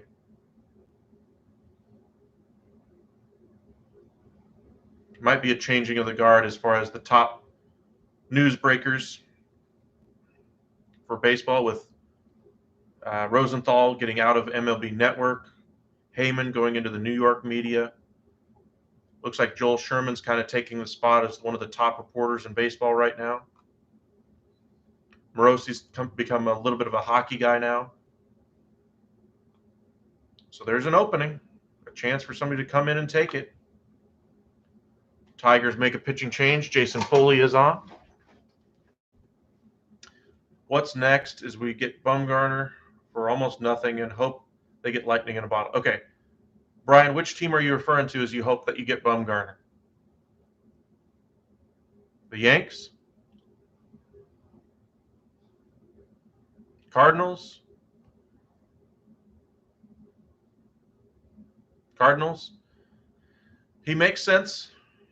That's kind of more of that buy low candidate. Think of the Nolan Arenado, Paul Goldschmidt. If they can get the Diamondbacks to eat almost all of that salary, they have some history of trade, of course, with the Goldschmidt deal. That makes some sense.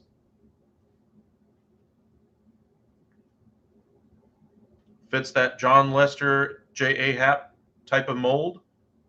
That would make a lot more sense than a trade for a Juan Soto or a Frankie Montas. Tigers bullpen will be depleted, absolutely.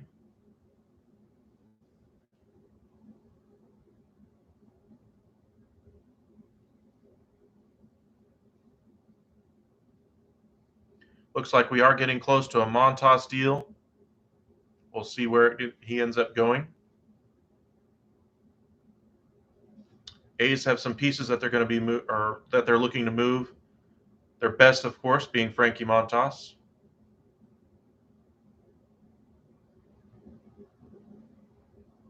Hey, I actually like the move for Madison Bumgarner, though. If you can catch lightning in a bottle, like you said. But that's a good move for them. I think they need to stop pandering to their fans and saying we're in on Soto, we're in on these others.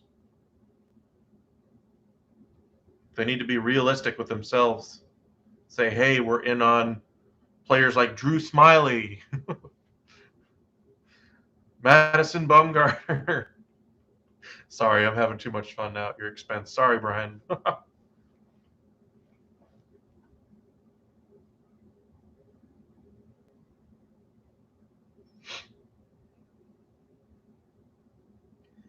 But if I had to guess, it sounds like the Montas deal is going to get done here in the next couple of hours. If I had to pick a favorite right now, the way it's going, I'd pick the Blue Jays.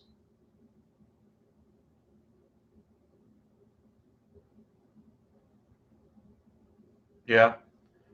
Pablo Lopez would be a great option for the Yankees, but they're going to have to do more than Peraza.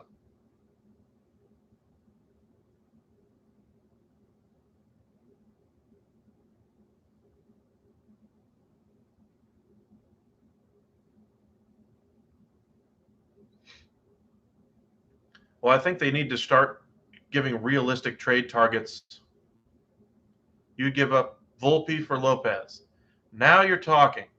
Once you finally include Volpe in the conversation, you'd still need to include other pieces, naturally, but now you can actually have a discussion. Peraza isn't moving the needle for anybody. Look at what Drew Waters was doing in AAA for the Braves for 3 straight years, hitting .245, just couldn't accomplish anything against AAA pitching, and the Braves just didn't have room for him on the major league roster, so they flipped him to the Royals, who actually have room for him to take outfield at bats at the major league level, just to see what he has at this point. And they got a draft pick for their trouble. That's what I worry about for Peraza, is if he settles into that type of prospect status. That's why I think if you want a real starting pitcher, Yankees fans, if you want a real acquisition at the deadline, you're going to have to start loosening the grip on Volpe.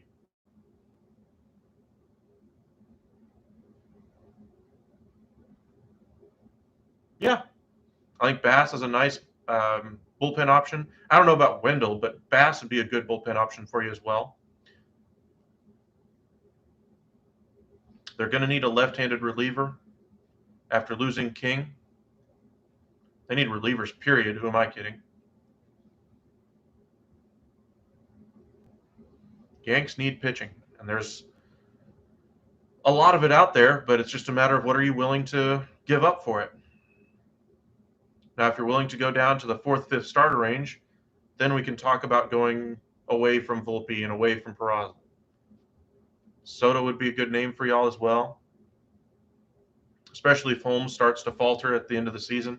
Chapman's been, to say up and down would be an up and or do a disservice to up and down pitchers.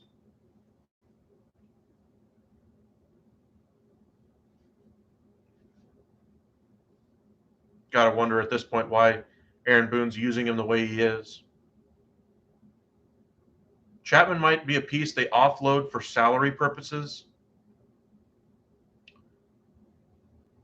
Maybe they trade him and a prospect to a non-contending team to allow that non-contending team to eat the salary and send him elsewhere. Think of it kind of like in hockey, where, say, like the Arizona Coyotes for years have been very bad, but they would take very bad contracts and eat half the salary and then trade him out somewhere else and get prospects for the purposes of just eating the salary. Something like that could happen.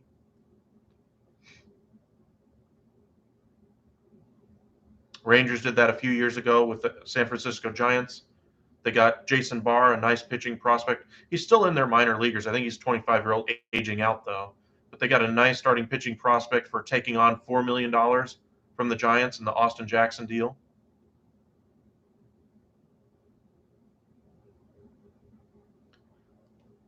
But I don't think you have positive value there with Chapman, though. I think you got to live with whatever you got to live with at this point to offload some money. Joey Gallo, I think, is the biggest piece to offload some salary if you're a Yankee fan.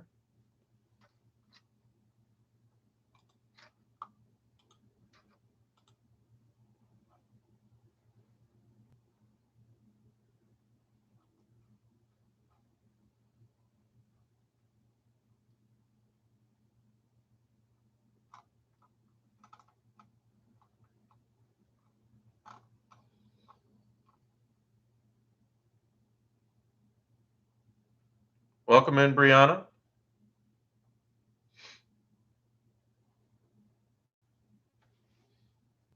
You want to see Chapman moved?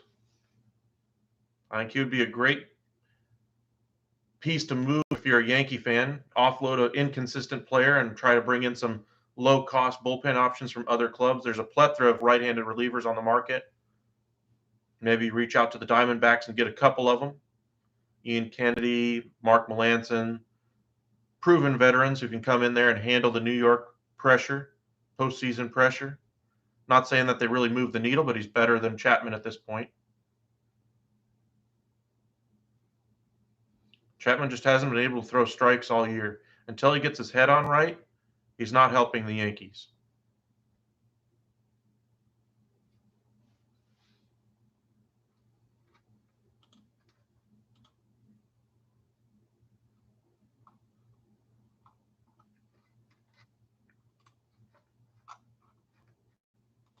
But it sounds like we're getting close to a Frankie Montas deal. That probably loosens the logjam for starting pitching.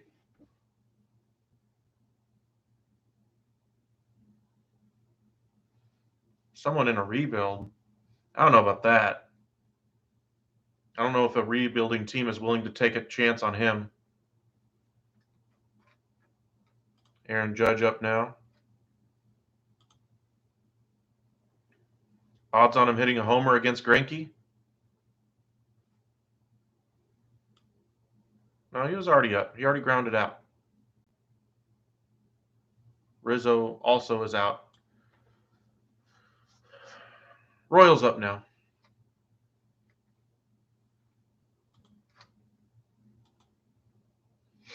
There's Barrios with his 5th strikeout of the day. At 77 pitches, has handled his pitch count very well today.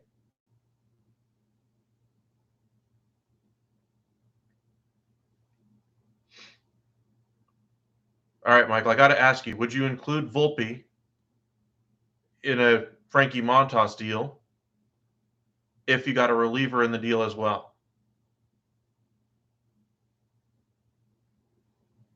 No worries.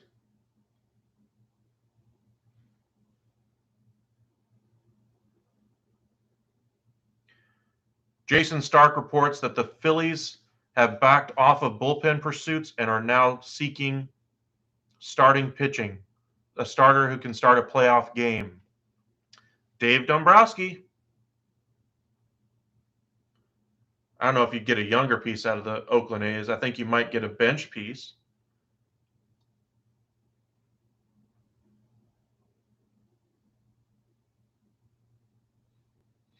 Brios with another strikeout. He looks much better today. Of course, he gave up the home run. Pache, no chance they give you Pache. Sorry. Not a chance.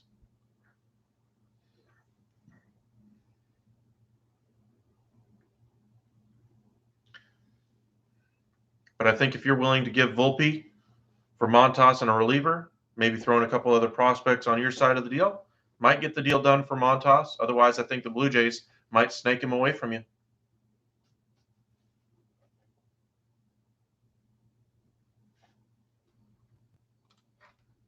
Let me reread that tweet real quick.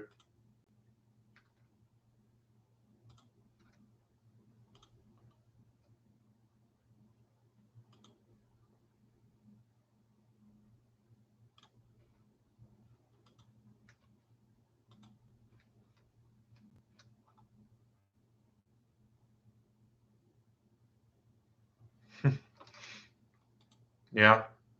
You doing the MLB.TV thing?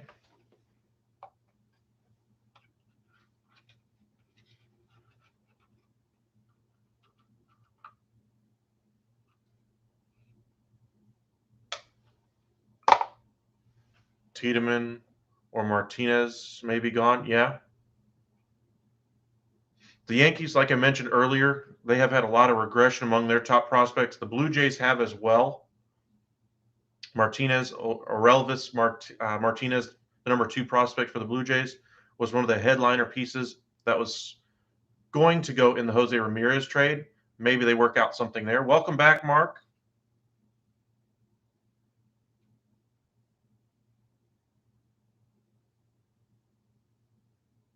You're losing faith? I wouldn't lose faith yet. Padres are the only team that's really at least exchanged names that we've heard of at all.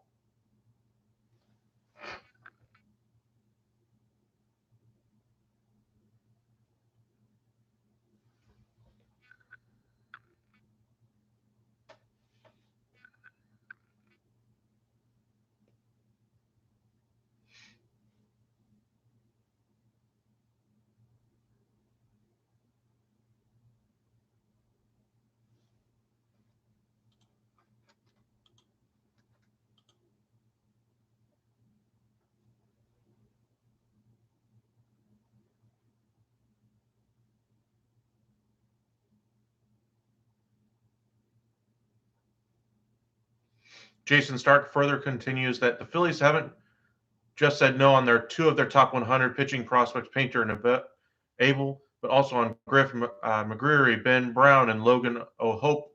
Hard to see how they can make a trade for a game 3-4 type starter without including one of those 3.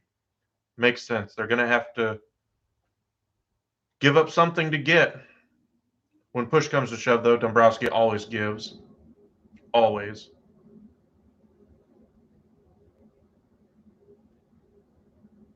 Okay. Tempting, but let me look at your prospects again real quick.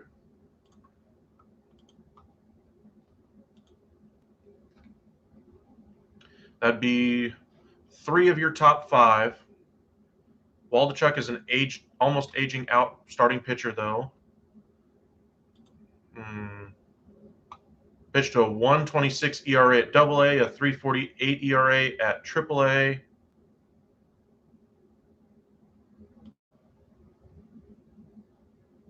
That's pretty good, though.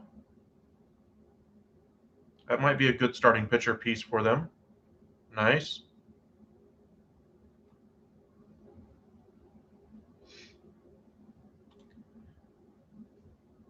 He's almost major league ready. If Seattle wins the World Series, or St. Louis wins the World Series, I'm going to be like, if only David Freese was here. That's funny. Wazinski is your 7. 4 of your top 7 for Montas. AAA. Not a strikeout pitcher. Wazinski doesn't really move the needle, it doesn't look like. Let me look at his stats. Waldichuk, though, looks really good. I'll give you that.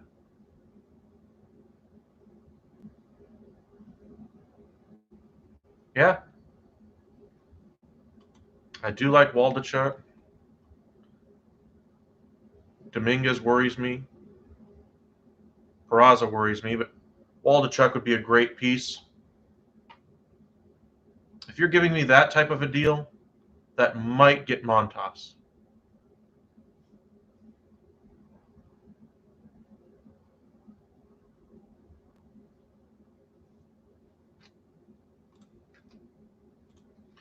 All right, now we're getting some action anyway.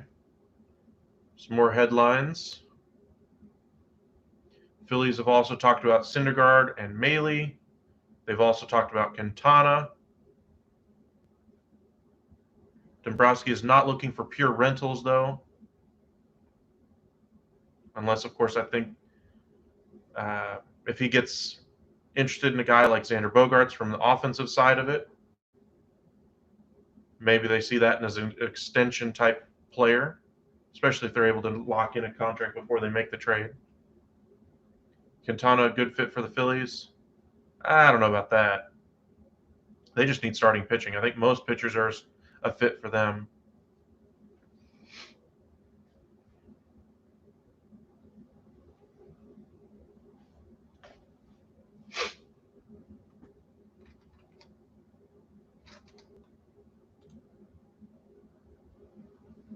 Lang has come in and struck out 2 Blue Jays in a row. It's 4-1 in the bottom of the 7th.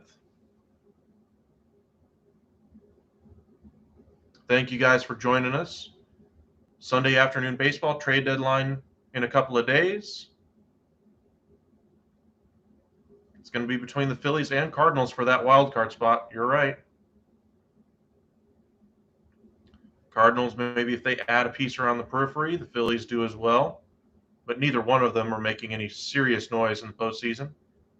Phillies, maybe if they can get that offense humming again, especially if Bryce Harper comes back healthy.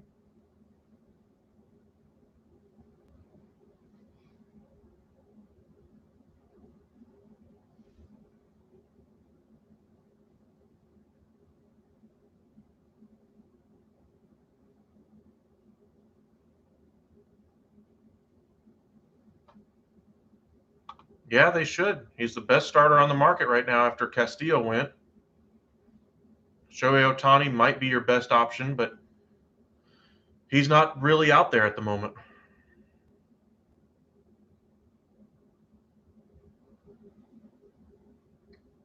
That's interesting. Mike Rizzo and John Mozeliak are in the same box right now talking in a suite of the Nationals game. Interesting. Nobody thought Atlanta would make any noise last year either. You never know. Yeah.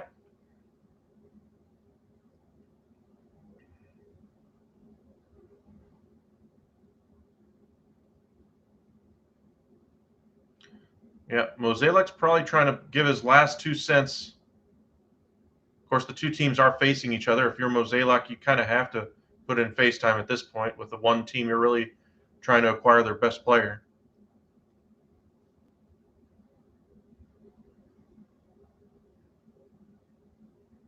Yeah. But I think Montas is probably going to be traded here in the next couple of hours. If I had to guess, probably within the next hour, honestly. That starting pitching market will finally get moving if he does go.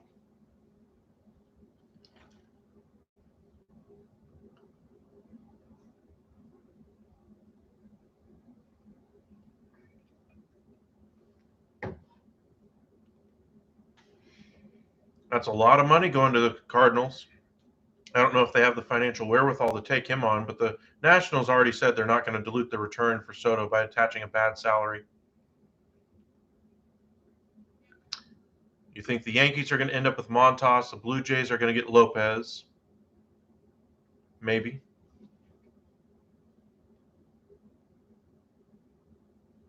I do think the Marlins are going to do something with one of their starters.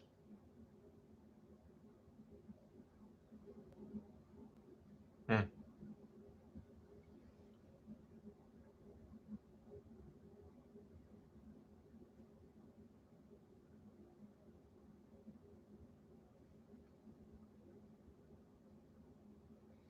So they got the money. Well, they haven't really been willing to spend it, though. That's the thing. They spent it a little bit on Goldschmidt. They've spent it a little bit on Arenado, but they've never paid top dollar for anything, ever. They didn't even pay top dollar for their own guy, Albert Pujols, years ago.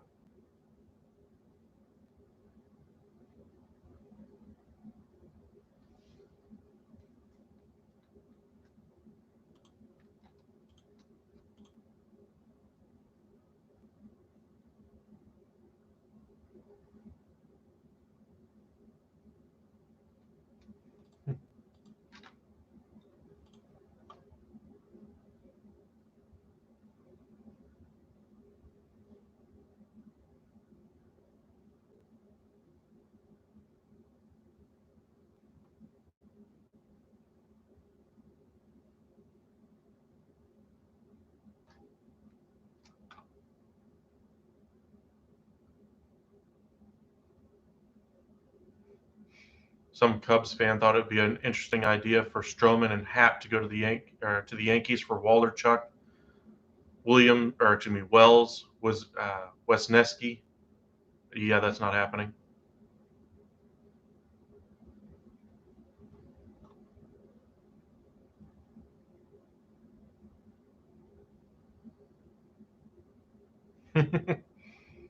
Yeah, he just signed that deal with the Cubs.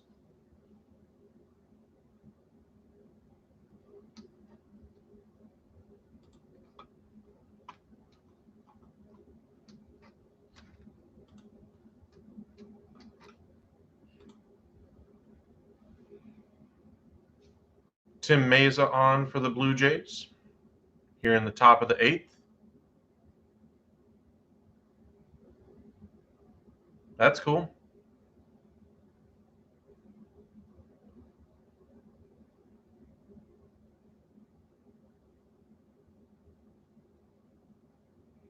I think if it's not nailed down literally on the A's, it could be moved. Now, you mentioned Pache earlier. You'd have interest in him if you made the deal for Montas. I don't think that he's untradeable, but I don't think you'd ever move in a deal like that. Paul Blackburn, I think, would get moved if the right team comes along with the right offer.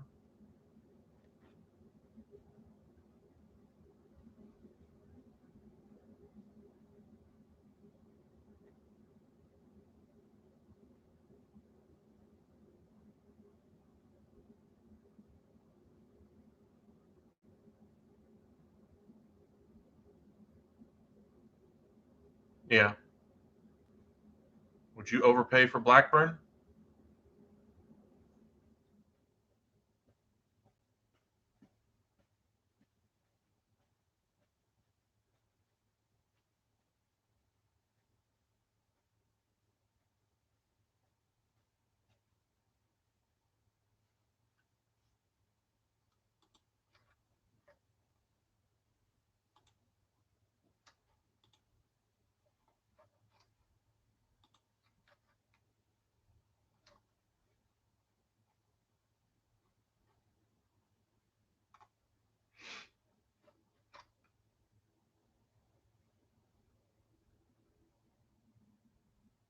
Mm.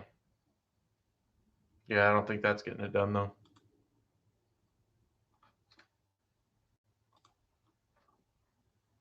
Trey Sweeney, 22-year-old shortstop in high A, 235 average. A little bit of pop. Doesn't really move the needle, though.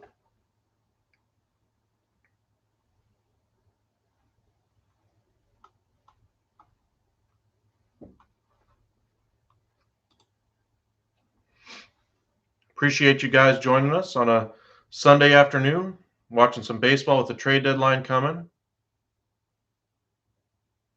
Hopefully, we'll start to see some trades here in the next 30 minutes to an hour.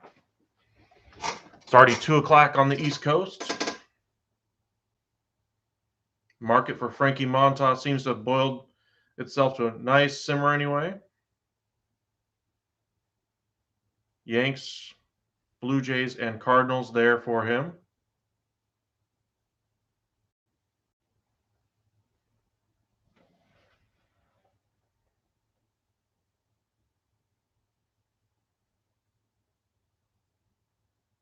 Welcome in.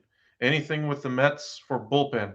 They've been in on a number of different names, but it sounds like they're trying to solve their lineup issues and then solve their bullpen along the way.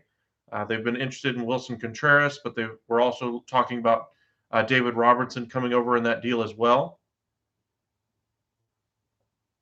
He can play the outfield, but I don't think any team wants him to play the outfield. Of course, the Mets have had no problem having terrible defense over the years.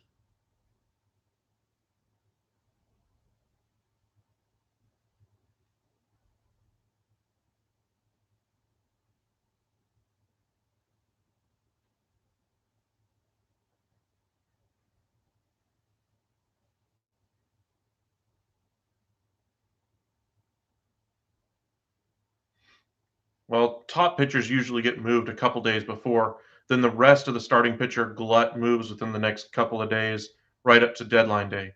It's usually those rental options, players like Jose Quintana, Drew Smiley. Those are the guys that usually move at the very end.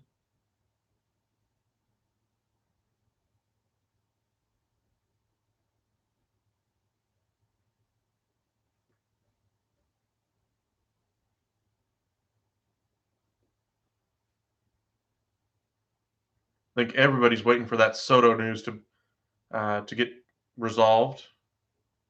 I would like to see Martine Perez be traded. Thank you for the like. Appreciate it. Just because I think Martine Perez and the Texas Rangers might actually be able to come to a reunion next year. As a Ranger fan, that's kind of what I'm hoping for. Trade him in for the assets you can get this year and then try to re-sign him in the winter. But what would it take to get him? I'd imagine it like, say, for instance, we've been talking a lot about the Yankees prospects. I don't think it would take a guy like Volpe, but maybe two of those top seven, two or three of their top seven prospects would get a deal like that done because of how much he means to that organization. Perez could go back to the Twins as well if they miss out on Maylie. However, if you're a Ranger fan, or if you're a Ranger front office executive, why would you trade him to the Twins if you hope you get him back?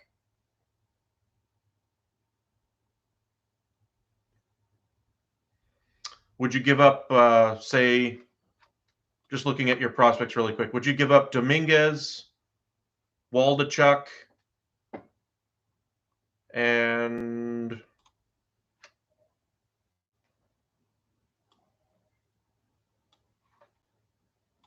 Selvage for him?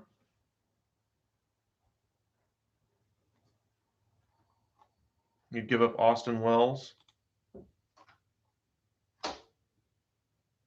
Okay.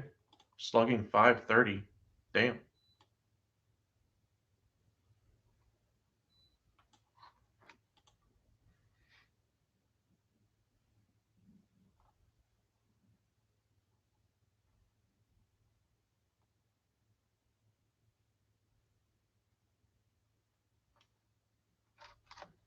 Oh, come on, people.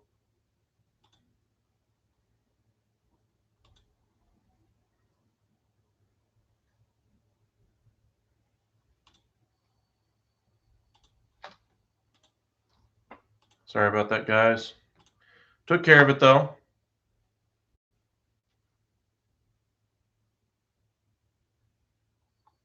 You don't want a repeat of the Sonny Gray trade. Yeah, understandable.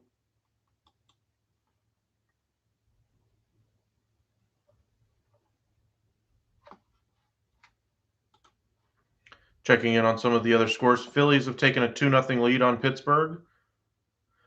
Braves and Diamondbacks are scoreless. Yanks and Royals are scoreless. Brewers 2-0 over the Red Sox. Baltimore 2-0, or excuse me, 0-0 in the bottom of the second against the Reds. Guardians 3-0 on top of the Rays. Mets 3-0 over the Marlins at the moment. Cardinals 1-0 over Washington. Seattle and Houston, Oakland, and the White Sox are both just getting underway. Ty France getting an MRI. That's a little bit worrisome if you're a Mariner fan. Now you've lost Julio Rodriguez for some time because of injury to his wrists. Now Ty France. Maybe they do go out and get a piece here at the deadline. Low cost bench bat, something like that.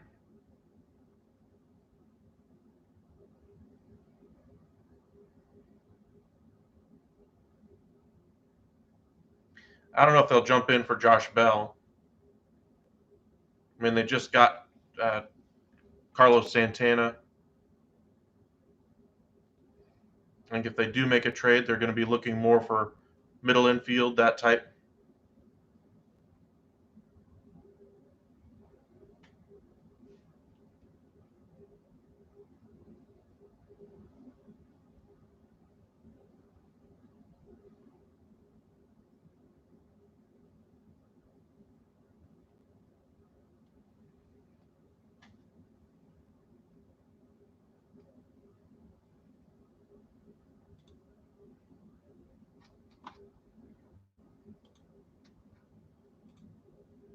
Well, the Mariners don't need to play him in the outfield, though. They have plenty of outfield prospects that are ready to play that position for them. They got Kyle Lewis there. They got Kelenic.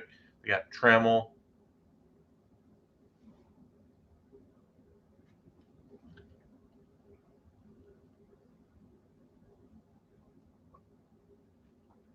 Winker, of course, is in the outfield.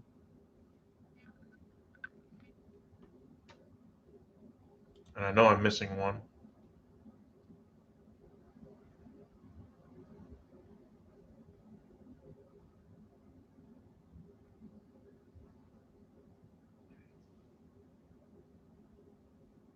Dang.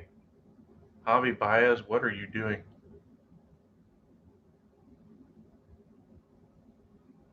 Got it in plenty of time and then just threw a dud over to first base.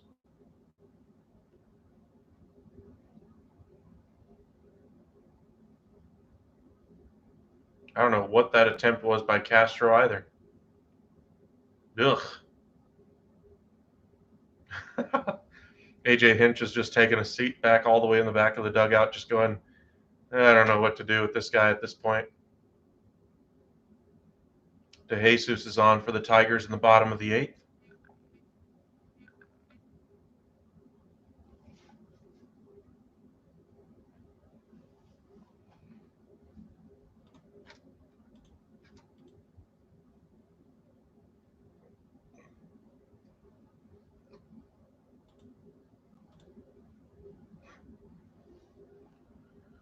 And that's the end of the eighth. To the top of the ninth we go.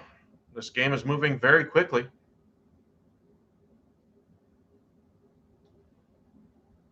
Blue Jays on top of the Tigers 4-1. We'll flip over to another game while we wait for the first trade of the day to really go down.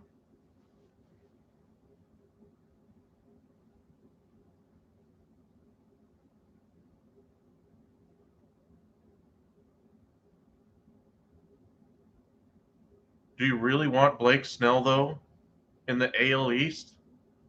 He cannot go 3 times through a lineup. Struggles in pressure situations, at least the past couple of years. That would worry me. Rodon, though, I think he would be a great get for the Yanks.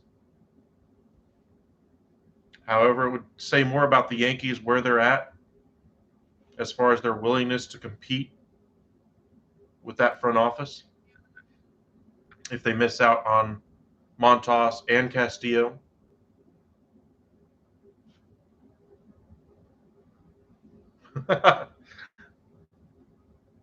See what I mean?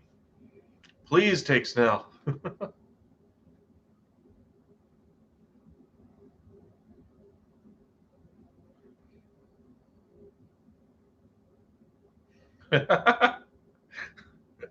Blake Hughes. No, that's funny.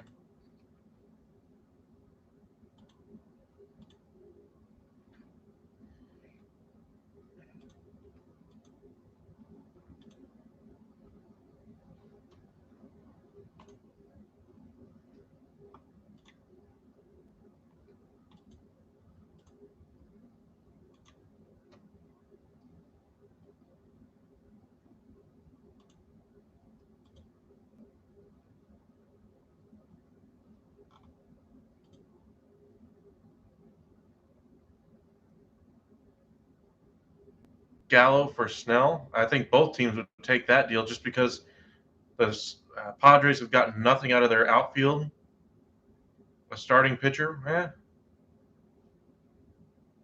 I still think Snell has a lot more value than Gallo. Don't get me wrong.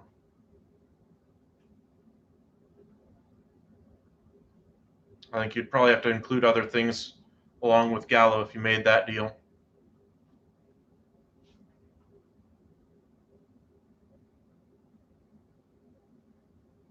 Put some respect on Snell's name. Uh, when he earns it.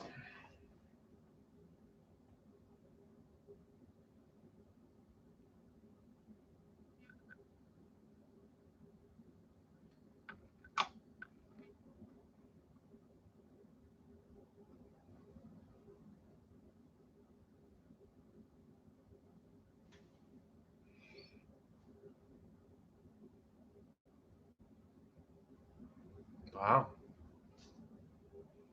Jared Kelenic was called up by the Mariners today, along with another outfielder, Jack Larson.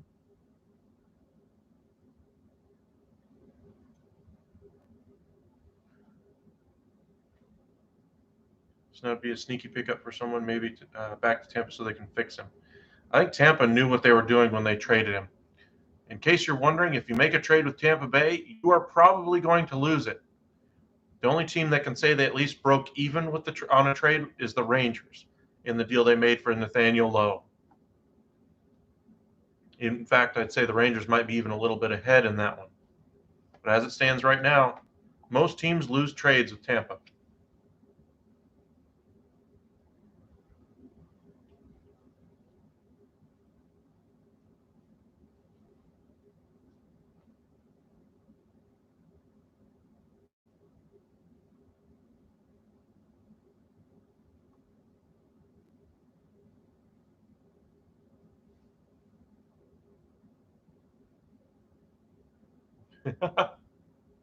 Yeah.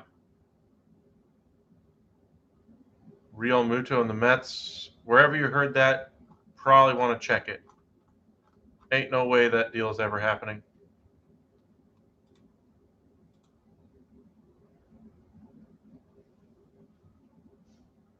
Division rival, Phillies trying to make a postseason run, one of the best catchers in all of baseball.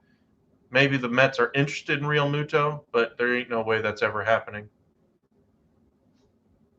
Romano gets the strikeout to start the ninth.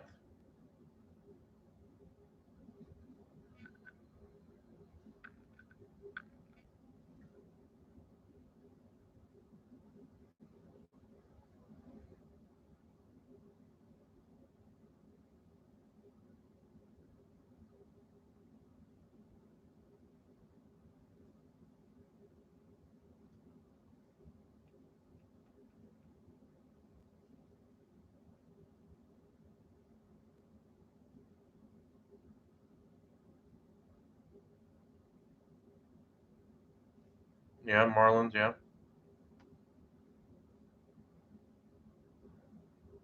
Mets do need a catcher. I think they're probably going to end up with Vasquez at this point.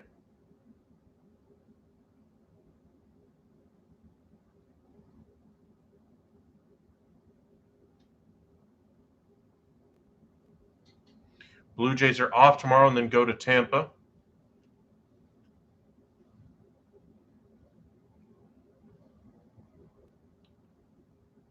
So all that Blue Jays front office is going to be doing is thinking about trades for the next 48 hours.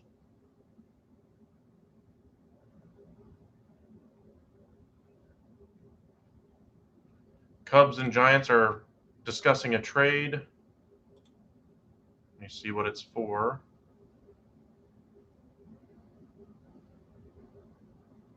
It's kind of interesting. They're talking about an infielder, Dixon Machado, at AAA.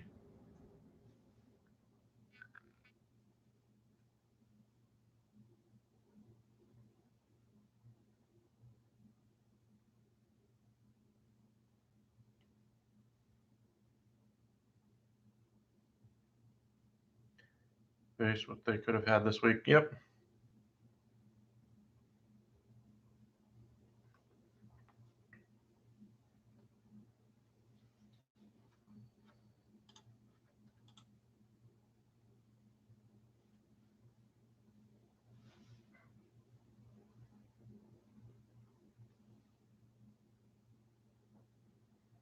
Yeah, more back into the rotation starters. Wood and Cobb could both be moved.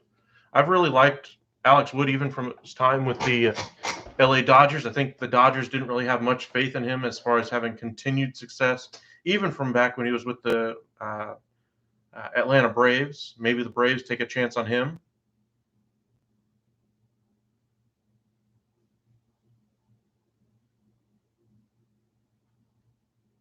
What are you talking about, Haya?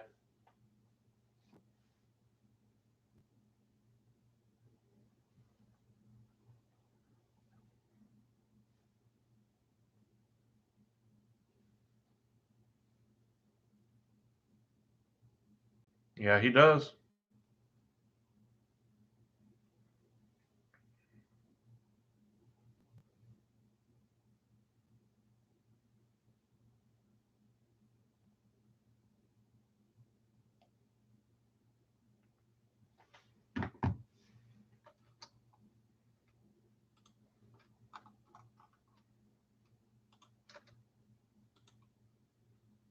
One, two, two out. Miguel Cabrera, swing and a miss, and the Blue Jays win it. Oh, the Machado trade? They haven't mentioned anything yet going back the other way. I don't see it might be a prospect for prospect type trade. Machado going to the Giants. I don't expect there to be anything of major consequence. I think Soto is going to be moved. I don't know about Ohtani. I really want to see the Soto trade done today.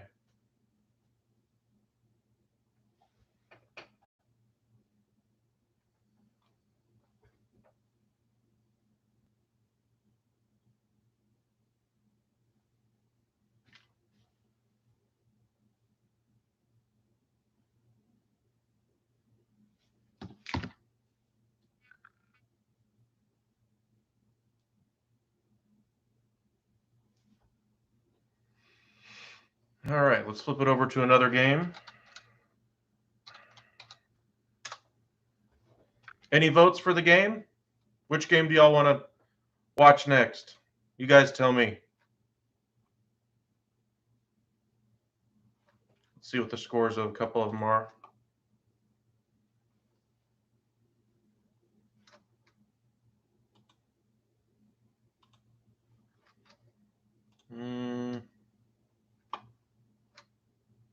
Ooh, Josiah Gray is on the mound for the Nationals. That's interesting.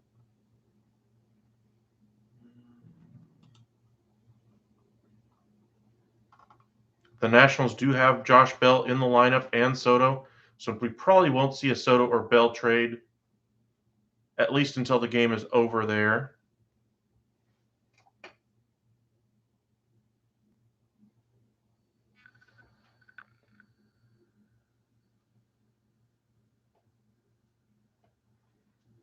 Nats versus Cardinals.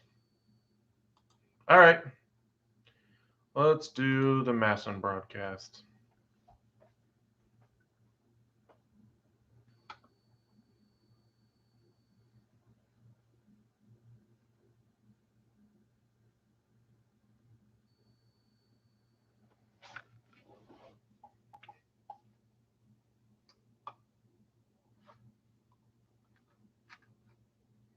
Perks of MLB TV, you can kind of go through all of them.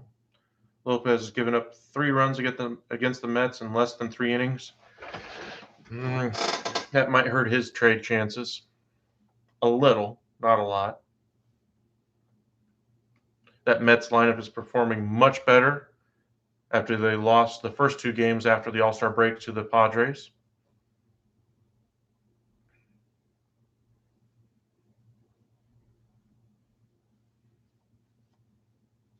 Thank you guys for joining us. If you're just joining us now, make sure you hit that subscribe button. Follow us here on YouTube. Well, I think if it lowers his value at all, he's not moving, so I don't think it matters if it lowers his value.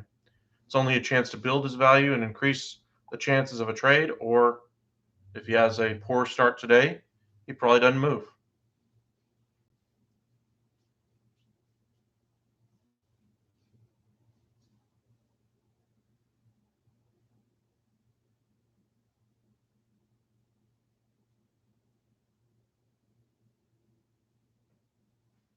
On the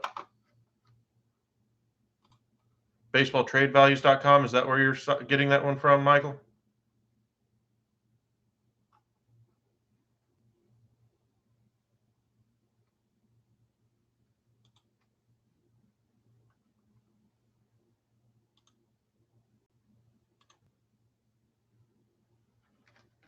Oh, come on, people.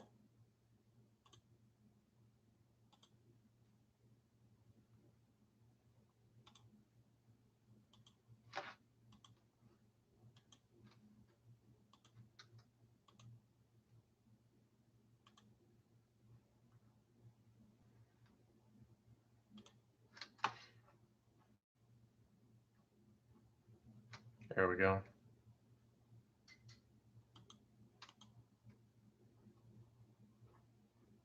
Let's look at those Marlins.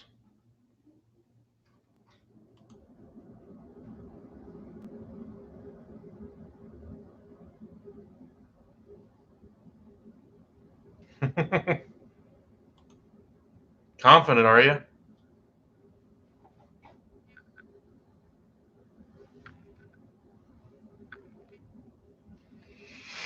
I think he's wanting the bag this year, which is at least somewhat concerning for Yankees.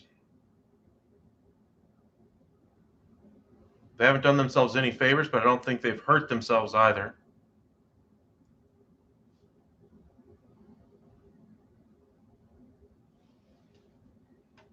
Lopez is only 2.5 years of control left. Maybe you're looking at Lopez as a trade candidate next year more than anything else.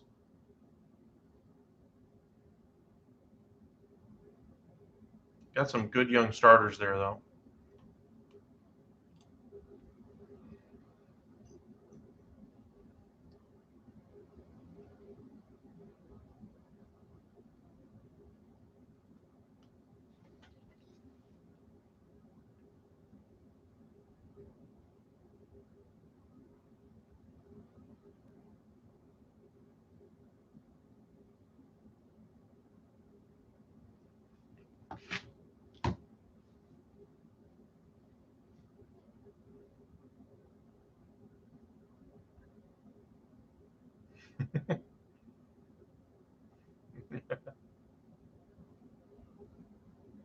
Wilmer Flores, he'd be a nice up the middle option, bench type player. Doesn't really move the needle any direction. More of an injury fill in. I think he probably finishes the season, though, with the Giants.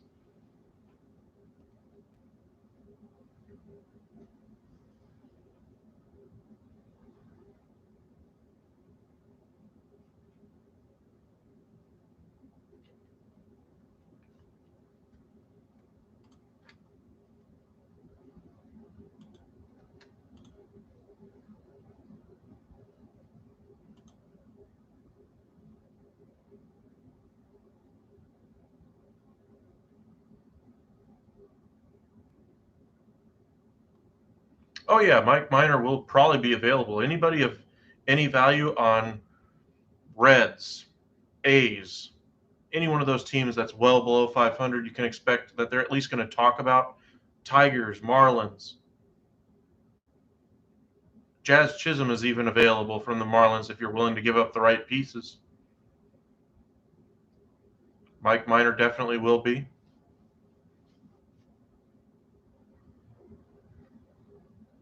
Edwin Diaz is not moving anywhere. He's the best closer in baseball this year. Craig Kimbrell, he's locked down the Dodgers closer role for now. He ain't going nowhere.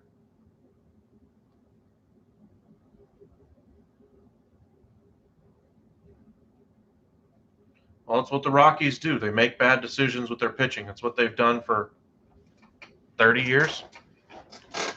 Sorry, Rockies fans.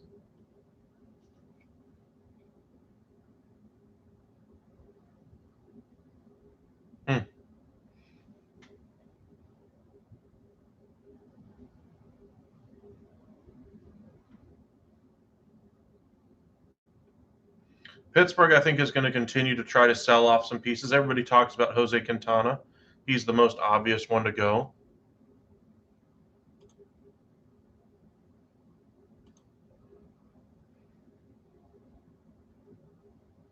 Bednar could be had from the Pirates as well.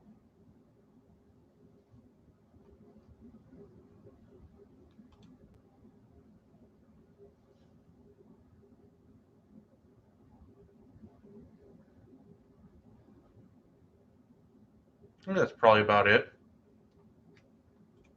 from the pitching side.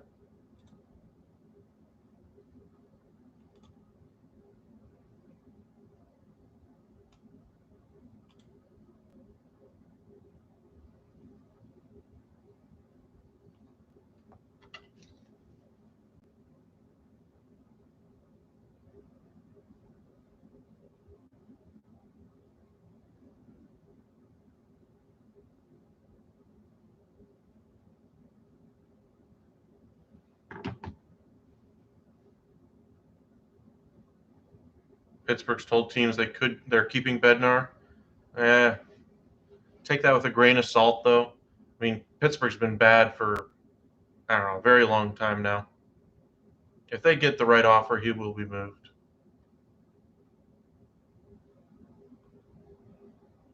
Just looking at the rest of their roster right now, I don't really see anybody else who's really moving the needle for me, though. I think we've seen about all that Pittsburgh's going to have outside of Quintana at the deadline.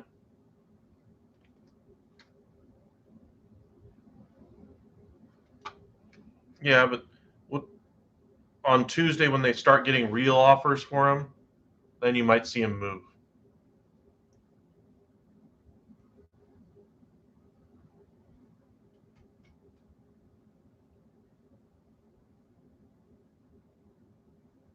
There are very few players in the league that I don't think are actually going to move. That's why I take every one of these like, oh, we're not trading him at the deadline claims with a grain of salt anyway. Just like the Red Sox, the only one I believe they are not trading is Rafael Devers. Everybody else, green light.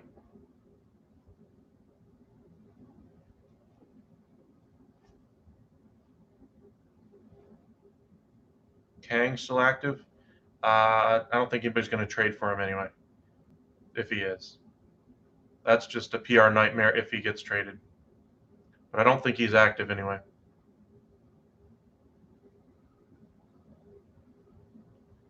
Yep. That's exactly what they said.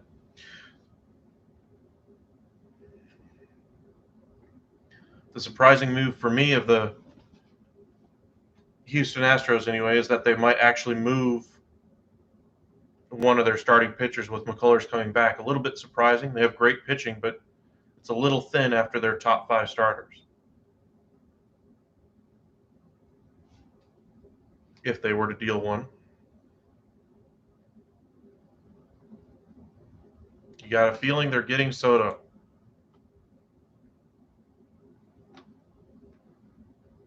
Yeah, Urquidy, if I had to pick one of the starters to move, Urquidy has more value than Odorizzi. Odorizzi can kind of fill in the spot in the rotation for him when McCullers comes back.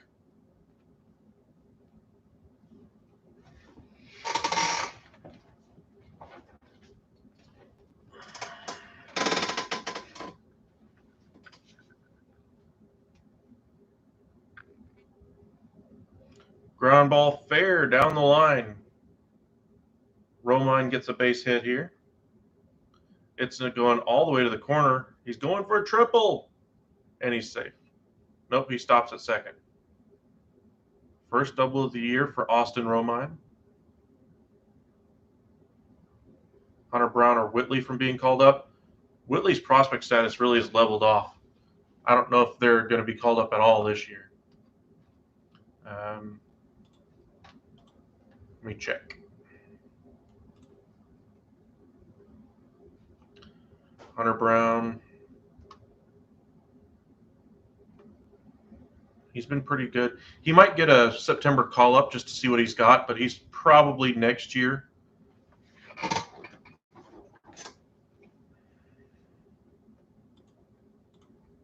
Whitley is not getting a call-up.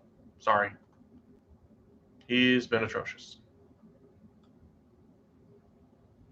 And not very healthy the last couple of years either.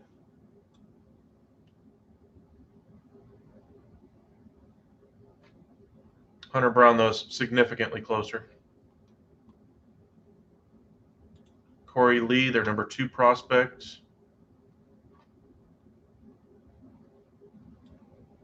Just got called up to the majors anyway.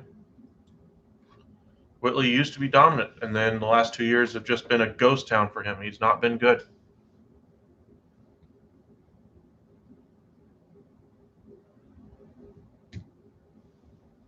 Marcelo Zuna, he's staying, of course, with the Atlanta Braves. He's not going anywhere. They need outfielders. They're not trying to trade away him.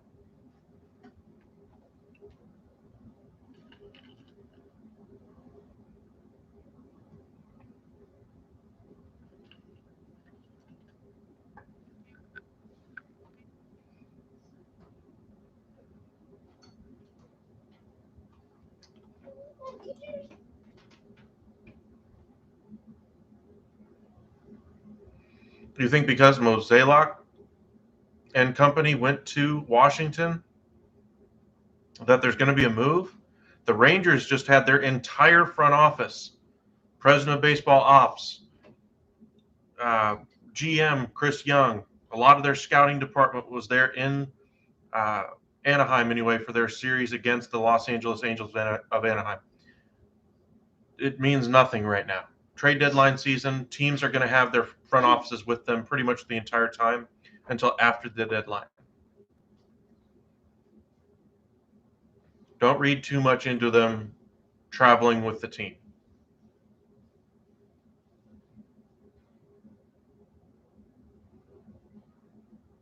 Carlson gets under this one, and that's the third out of the inning. Cardinals, though, lead it now 4-0 over the Nationals. Appreciate you guys joining us. Thank you for the like. Appreciate it. Gained a lot of you since we started this live as far as subscribers. Appreciate that as well.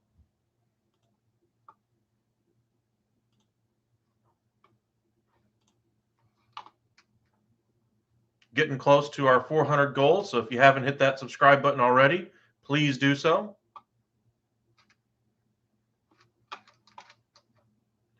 Just waiting for the first trade of the day to go down. Looks like Frankie Montas might be the big piece that moves next.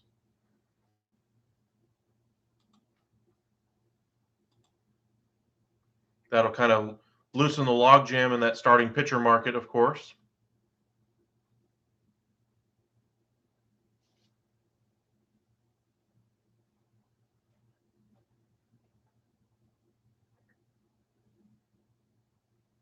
Cardinals, Padres, and the Dodgers are the final teams in on Soto, according to Jim Bowden.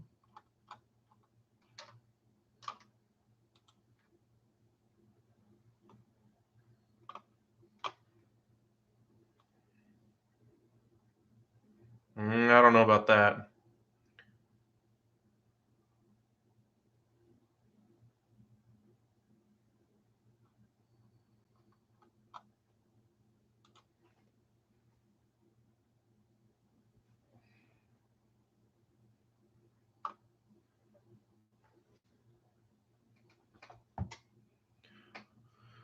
Tweet from John Heyman about Josh Hader. Teams have been calling about Hader. No indication he's particularly available, but the Brewers usually seem willing to listen in case. Hadn't given up an earned run in the regular season in 11 months, but it has a 12.54 ERA this month. Okay.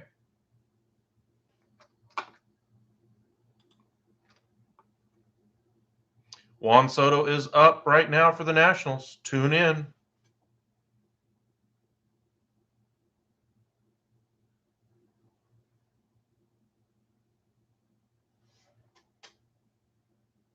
Ball one again to Soto.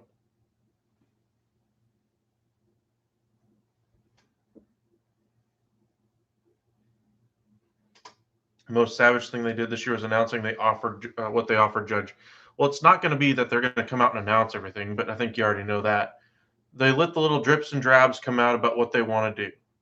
I think they use that New York media to their benefit as much as they possibly can, sending out as much disinformation as possible, so you don't really know what's the truth. Because there are some slips that get out of there, but it's so hard to pick out which one's real and which one's not because they put so much misinformation out there.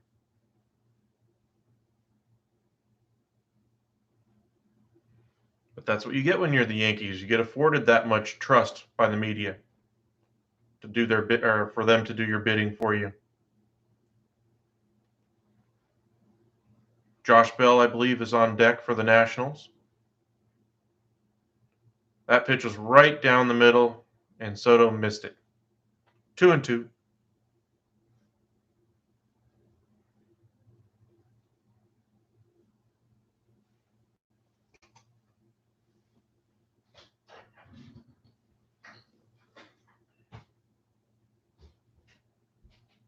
I'll put it this way. Pretty much any number Aaron Judge wants, he's going to get. Now it's up to the Yankees whether or not they're willing to pay that. Because there are going to be many teams willing to pay that this offseason. The Rangers need an outfielder like nobody's business. The Dodgers, of course, seem very willing to do just about anything. The Padres have been in the mix for Soto. The Giants have been saving cash. The Phillies always want to do something, not that they have an outfield spot available anymore. But the Rangers and Giants are certainly going to offer as much, if not more money than the Yankees will.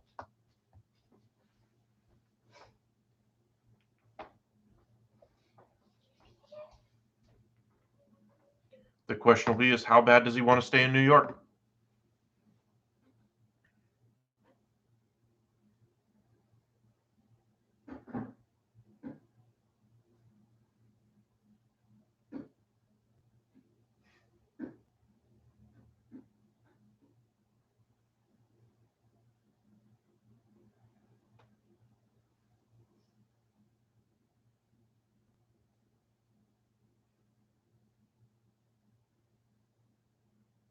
One and one to Bell here.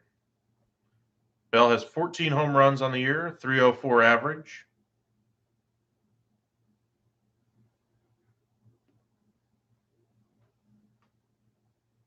Appreciate you guys joining us. If you haven't subscribed already, hit that subscribe button. Stay up to date on what's happening at the trade deadline. Bell bounces into the shift.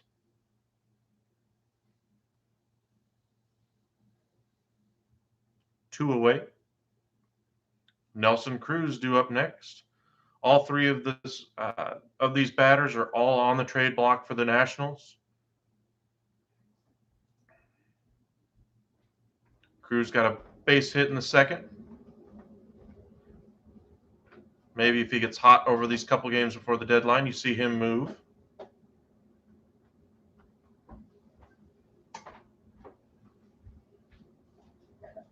Now and right down the middle, strike one.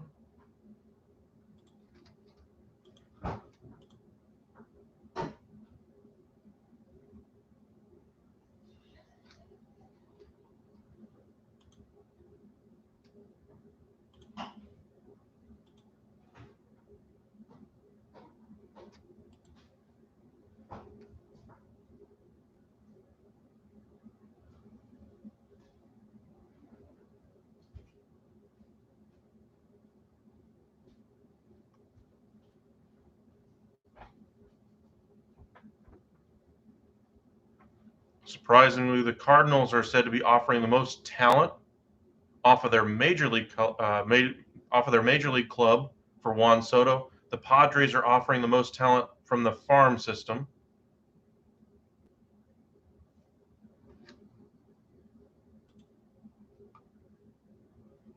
Gotta wonder who that might be.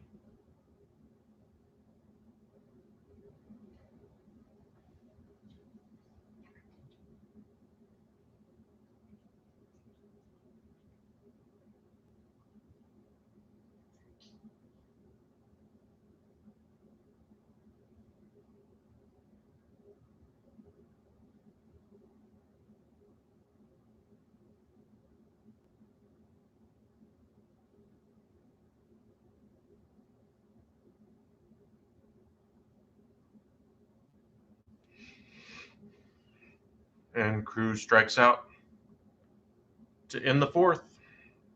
4-0 Cardinals on top.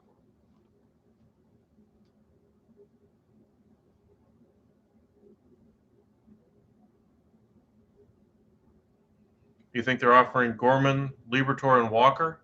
I believe they'd have to be. I think they got to put more in there, though.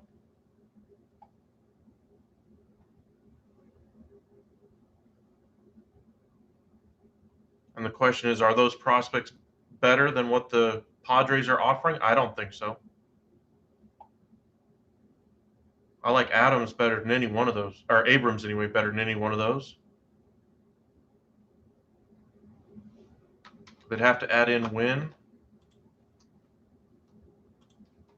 Let's look at their prospect pool real quick. Walker 1, Liberatore 2. Gorman was number 1 before this, though. Wynn is the shortstop. Let's check him out real quick. 305 slug this year. In Double-A, though, running on a little bit harder times. You'd have to imagine he would be a part of that package. Angels interested in Brian Reynolds. What are the Angels smoking if that's real? I got to ask you, Haya, where are you getting that from?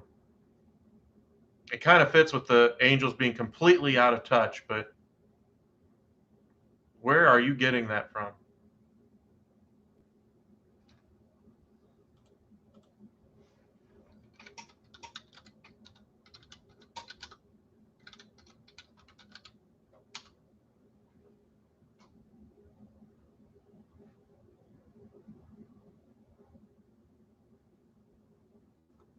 I don't see anything. I see the Marlins have been discussing Brian Reynolds, and that's about it. The Angels were talking with the Marlins as well about Brandon Marsh. That's the only article I see with anything involving those two teams. Yeah, Gorman and the outfielder, they pick one, plus all those other prospects would make a lot of sense.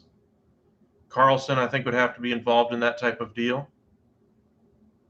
Okay, that makes more sense. I was going to say, what the heck are they doing thinking about trading for Brian Reynolds? Welcome in, Philip. The Dodgers are supposedly one of the 3 finalists for Juan Soto anyway.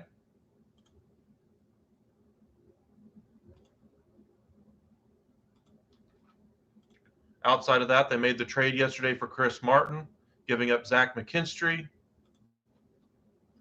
I believe they're going to be in on some platoon options as well because they haven't gotten a lot of good production out of their platoon like they have in the past anyway.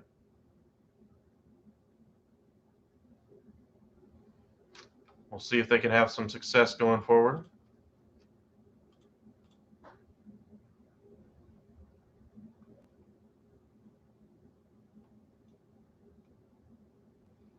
Phillies again kicking the tires on Tyler Maylie.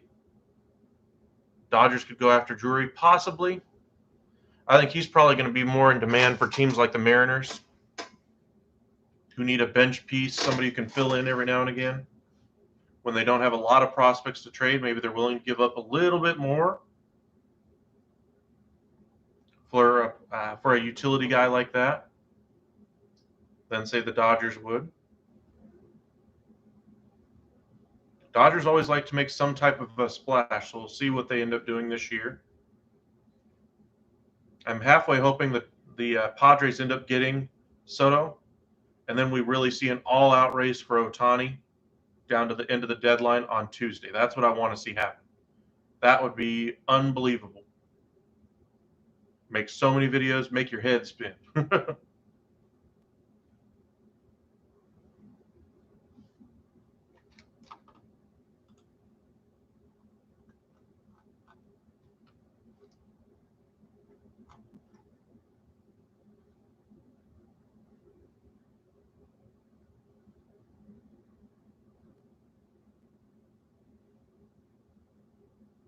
MLB trade rumors.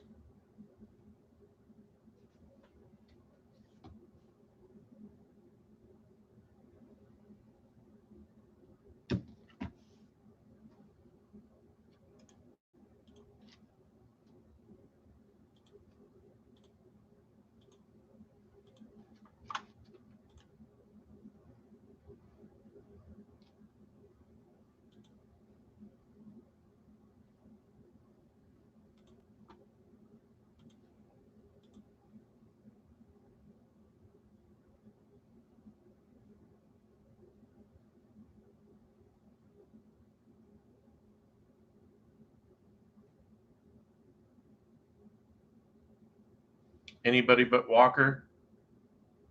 I think you're going to have to include. You're going to have to put everybody on the table if you really want Juan Soto. Your prospects are good, but they're not the level of Abrams.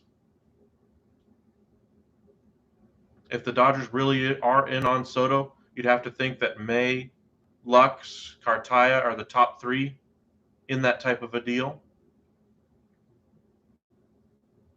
That'd be a great trade for the Nationals.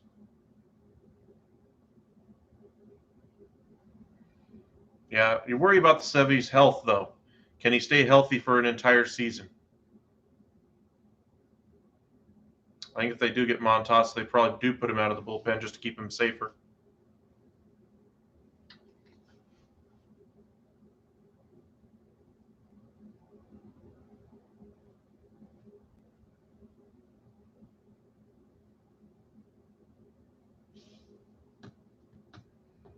Now, that's a good trade, though.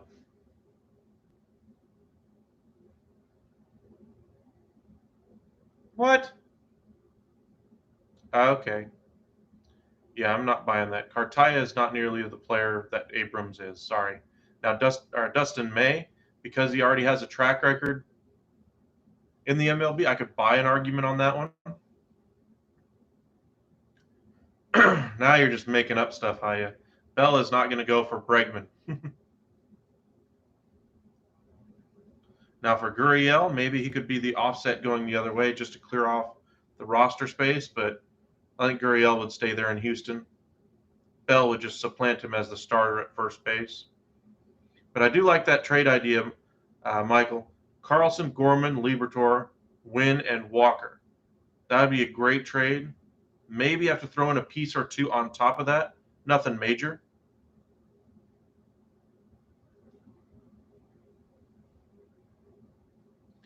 Yeah, but if they have to include May in the deal for Soto or Ohtani, then they may have to go after a starter as well.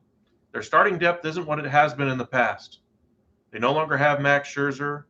You have to wonder about Kershaw's health as the season winds down. There's no Kenta Maeda there. They traded away a couple of their other depth pieces, Gonsolin, etc. I'm trying to remember. Was it Gonsolin or that they traded away or somebody else? I might be misremembering. But their depth isn't what it used to be either way. But I do like that trade offer of Carlson, Gorman, Liberatore, Wynn, and Walker. But I still think you're going to have to add a little bit more if you're a Cardinals fan.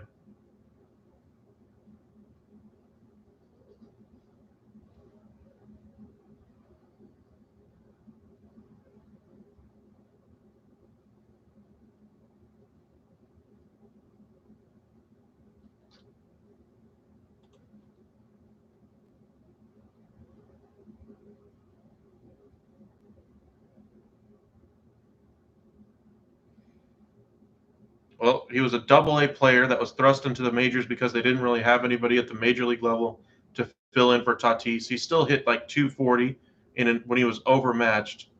Just imagine how impactful he's going to be once he comes back up to the majors the next time. Think of how Mike Trout started out his career. He was below a 200 hitter. Let's not overreact. And speed is a big factor in his game.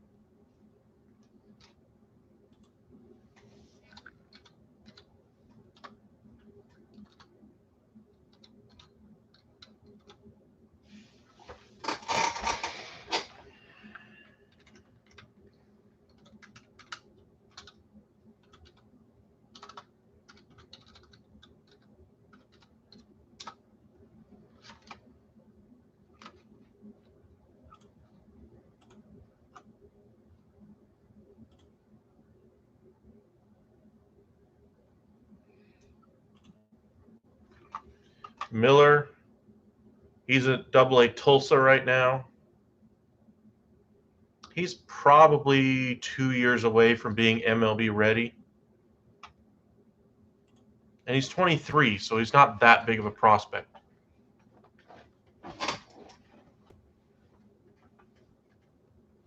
I don't think Trout's career is over. I think he's a long way away from that.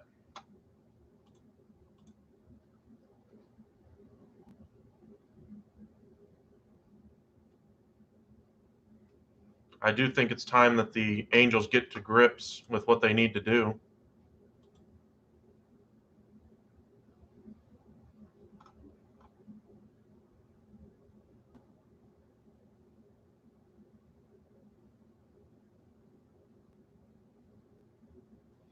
No, I don't think that back issue is going to keep him out long term.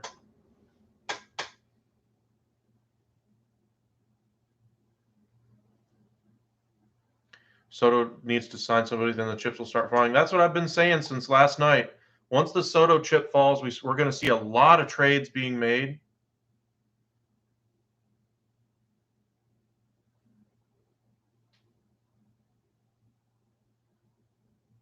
A lot of bats will then be able to be moved.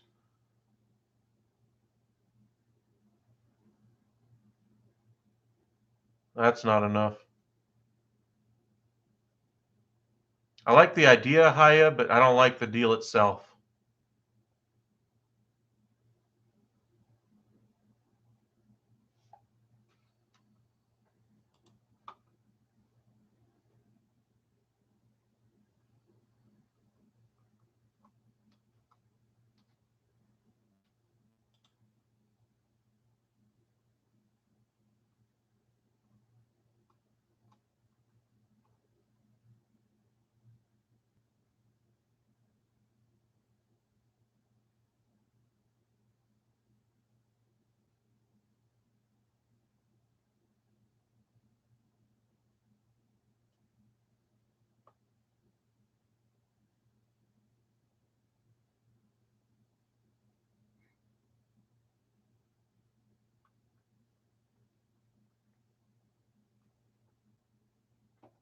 Hmm.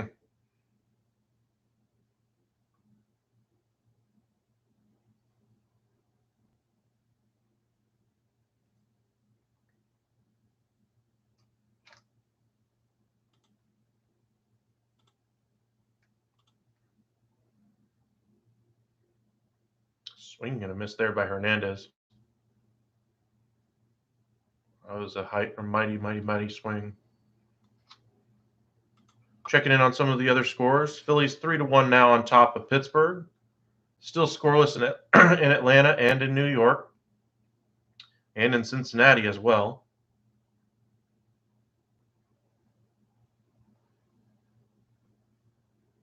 Chafin, Ballou, and Meadows.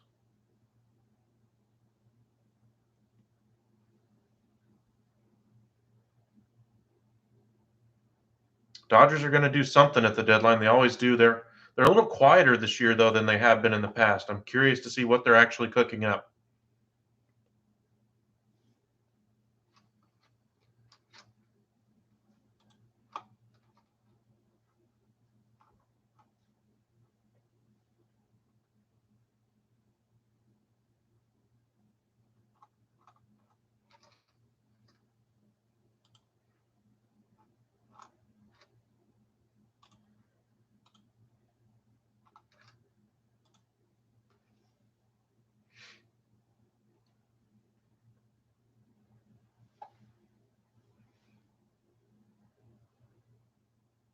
In case you're just joining us, waiting for the trades to really start coming in here.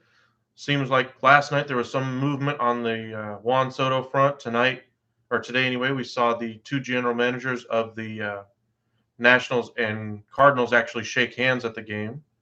Doesn't mean too much, though, as front offices are, of course, traveling with their teams this time of year. But the Cardinals are heavily involved in the Juan Soto mix.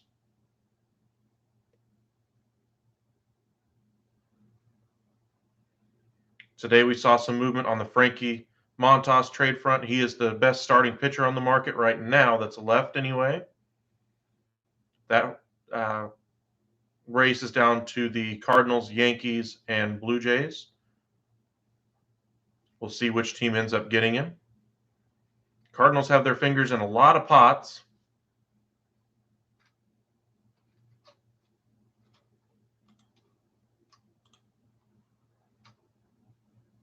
Yeah. Montgomery threw 6 strikeouts. Oh, there we go.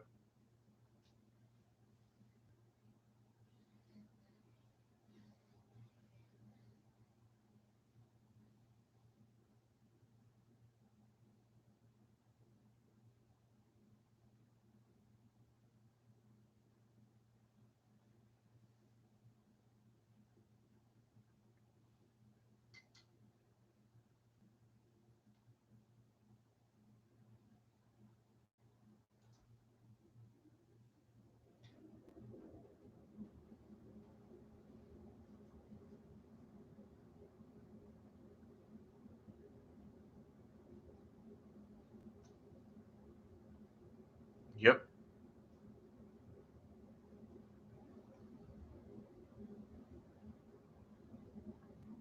2 runs score.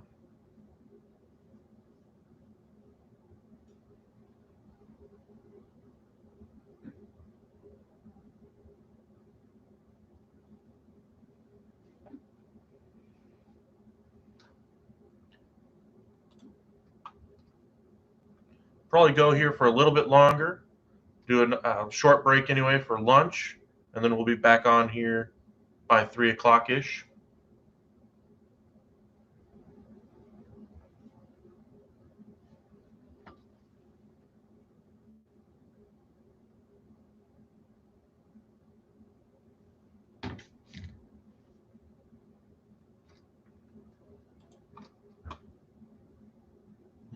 I'm in Central Time Zone.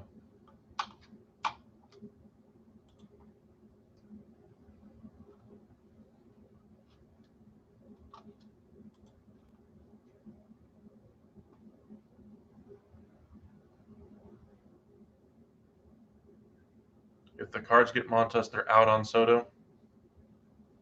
Yeah, I think it'd be too prohibitive for them to be able to get both. So maybe if they think they're actually out on Soto, then they flip immediately to Montas.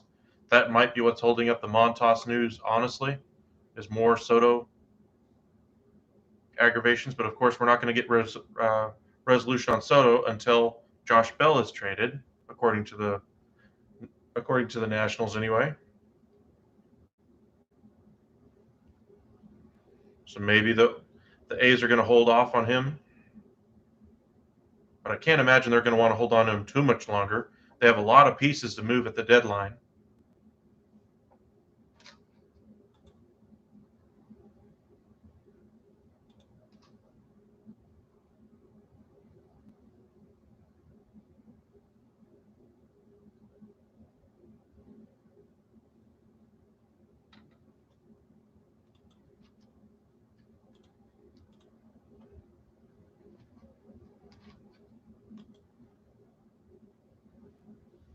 Appreciate you guys joining us this afternoon. Just waiting for the first trade of the day. Once that news breaks, we'll make some videos on it and talk about it here live on chat. Since we're in the middle of the Nationals game, I think I'm going to go ahead and take a break for lunch here for just a little bit. We'll be back on probably in about 30 minutes to an hour, right around 3 o'clock Central Time anyway, for those of you who are watching on the East or West Coast. But we'll be back on from about 3 o'clock till 9, 10 11 if trades are keep on coming in. So make sure you subscribe to us here at the Upside. Follow us on Twitter at UpsideSN. And we'll see you guys shortly. All righty. Thank you guys for joining us. Hope you guys have a good lunch as well. But we'll be back on here in about 45 minutes at most. Thank you guys.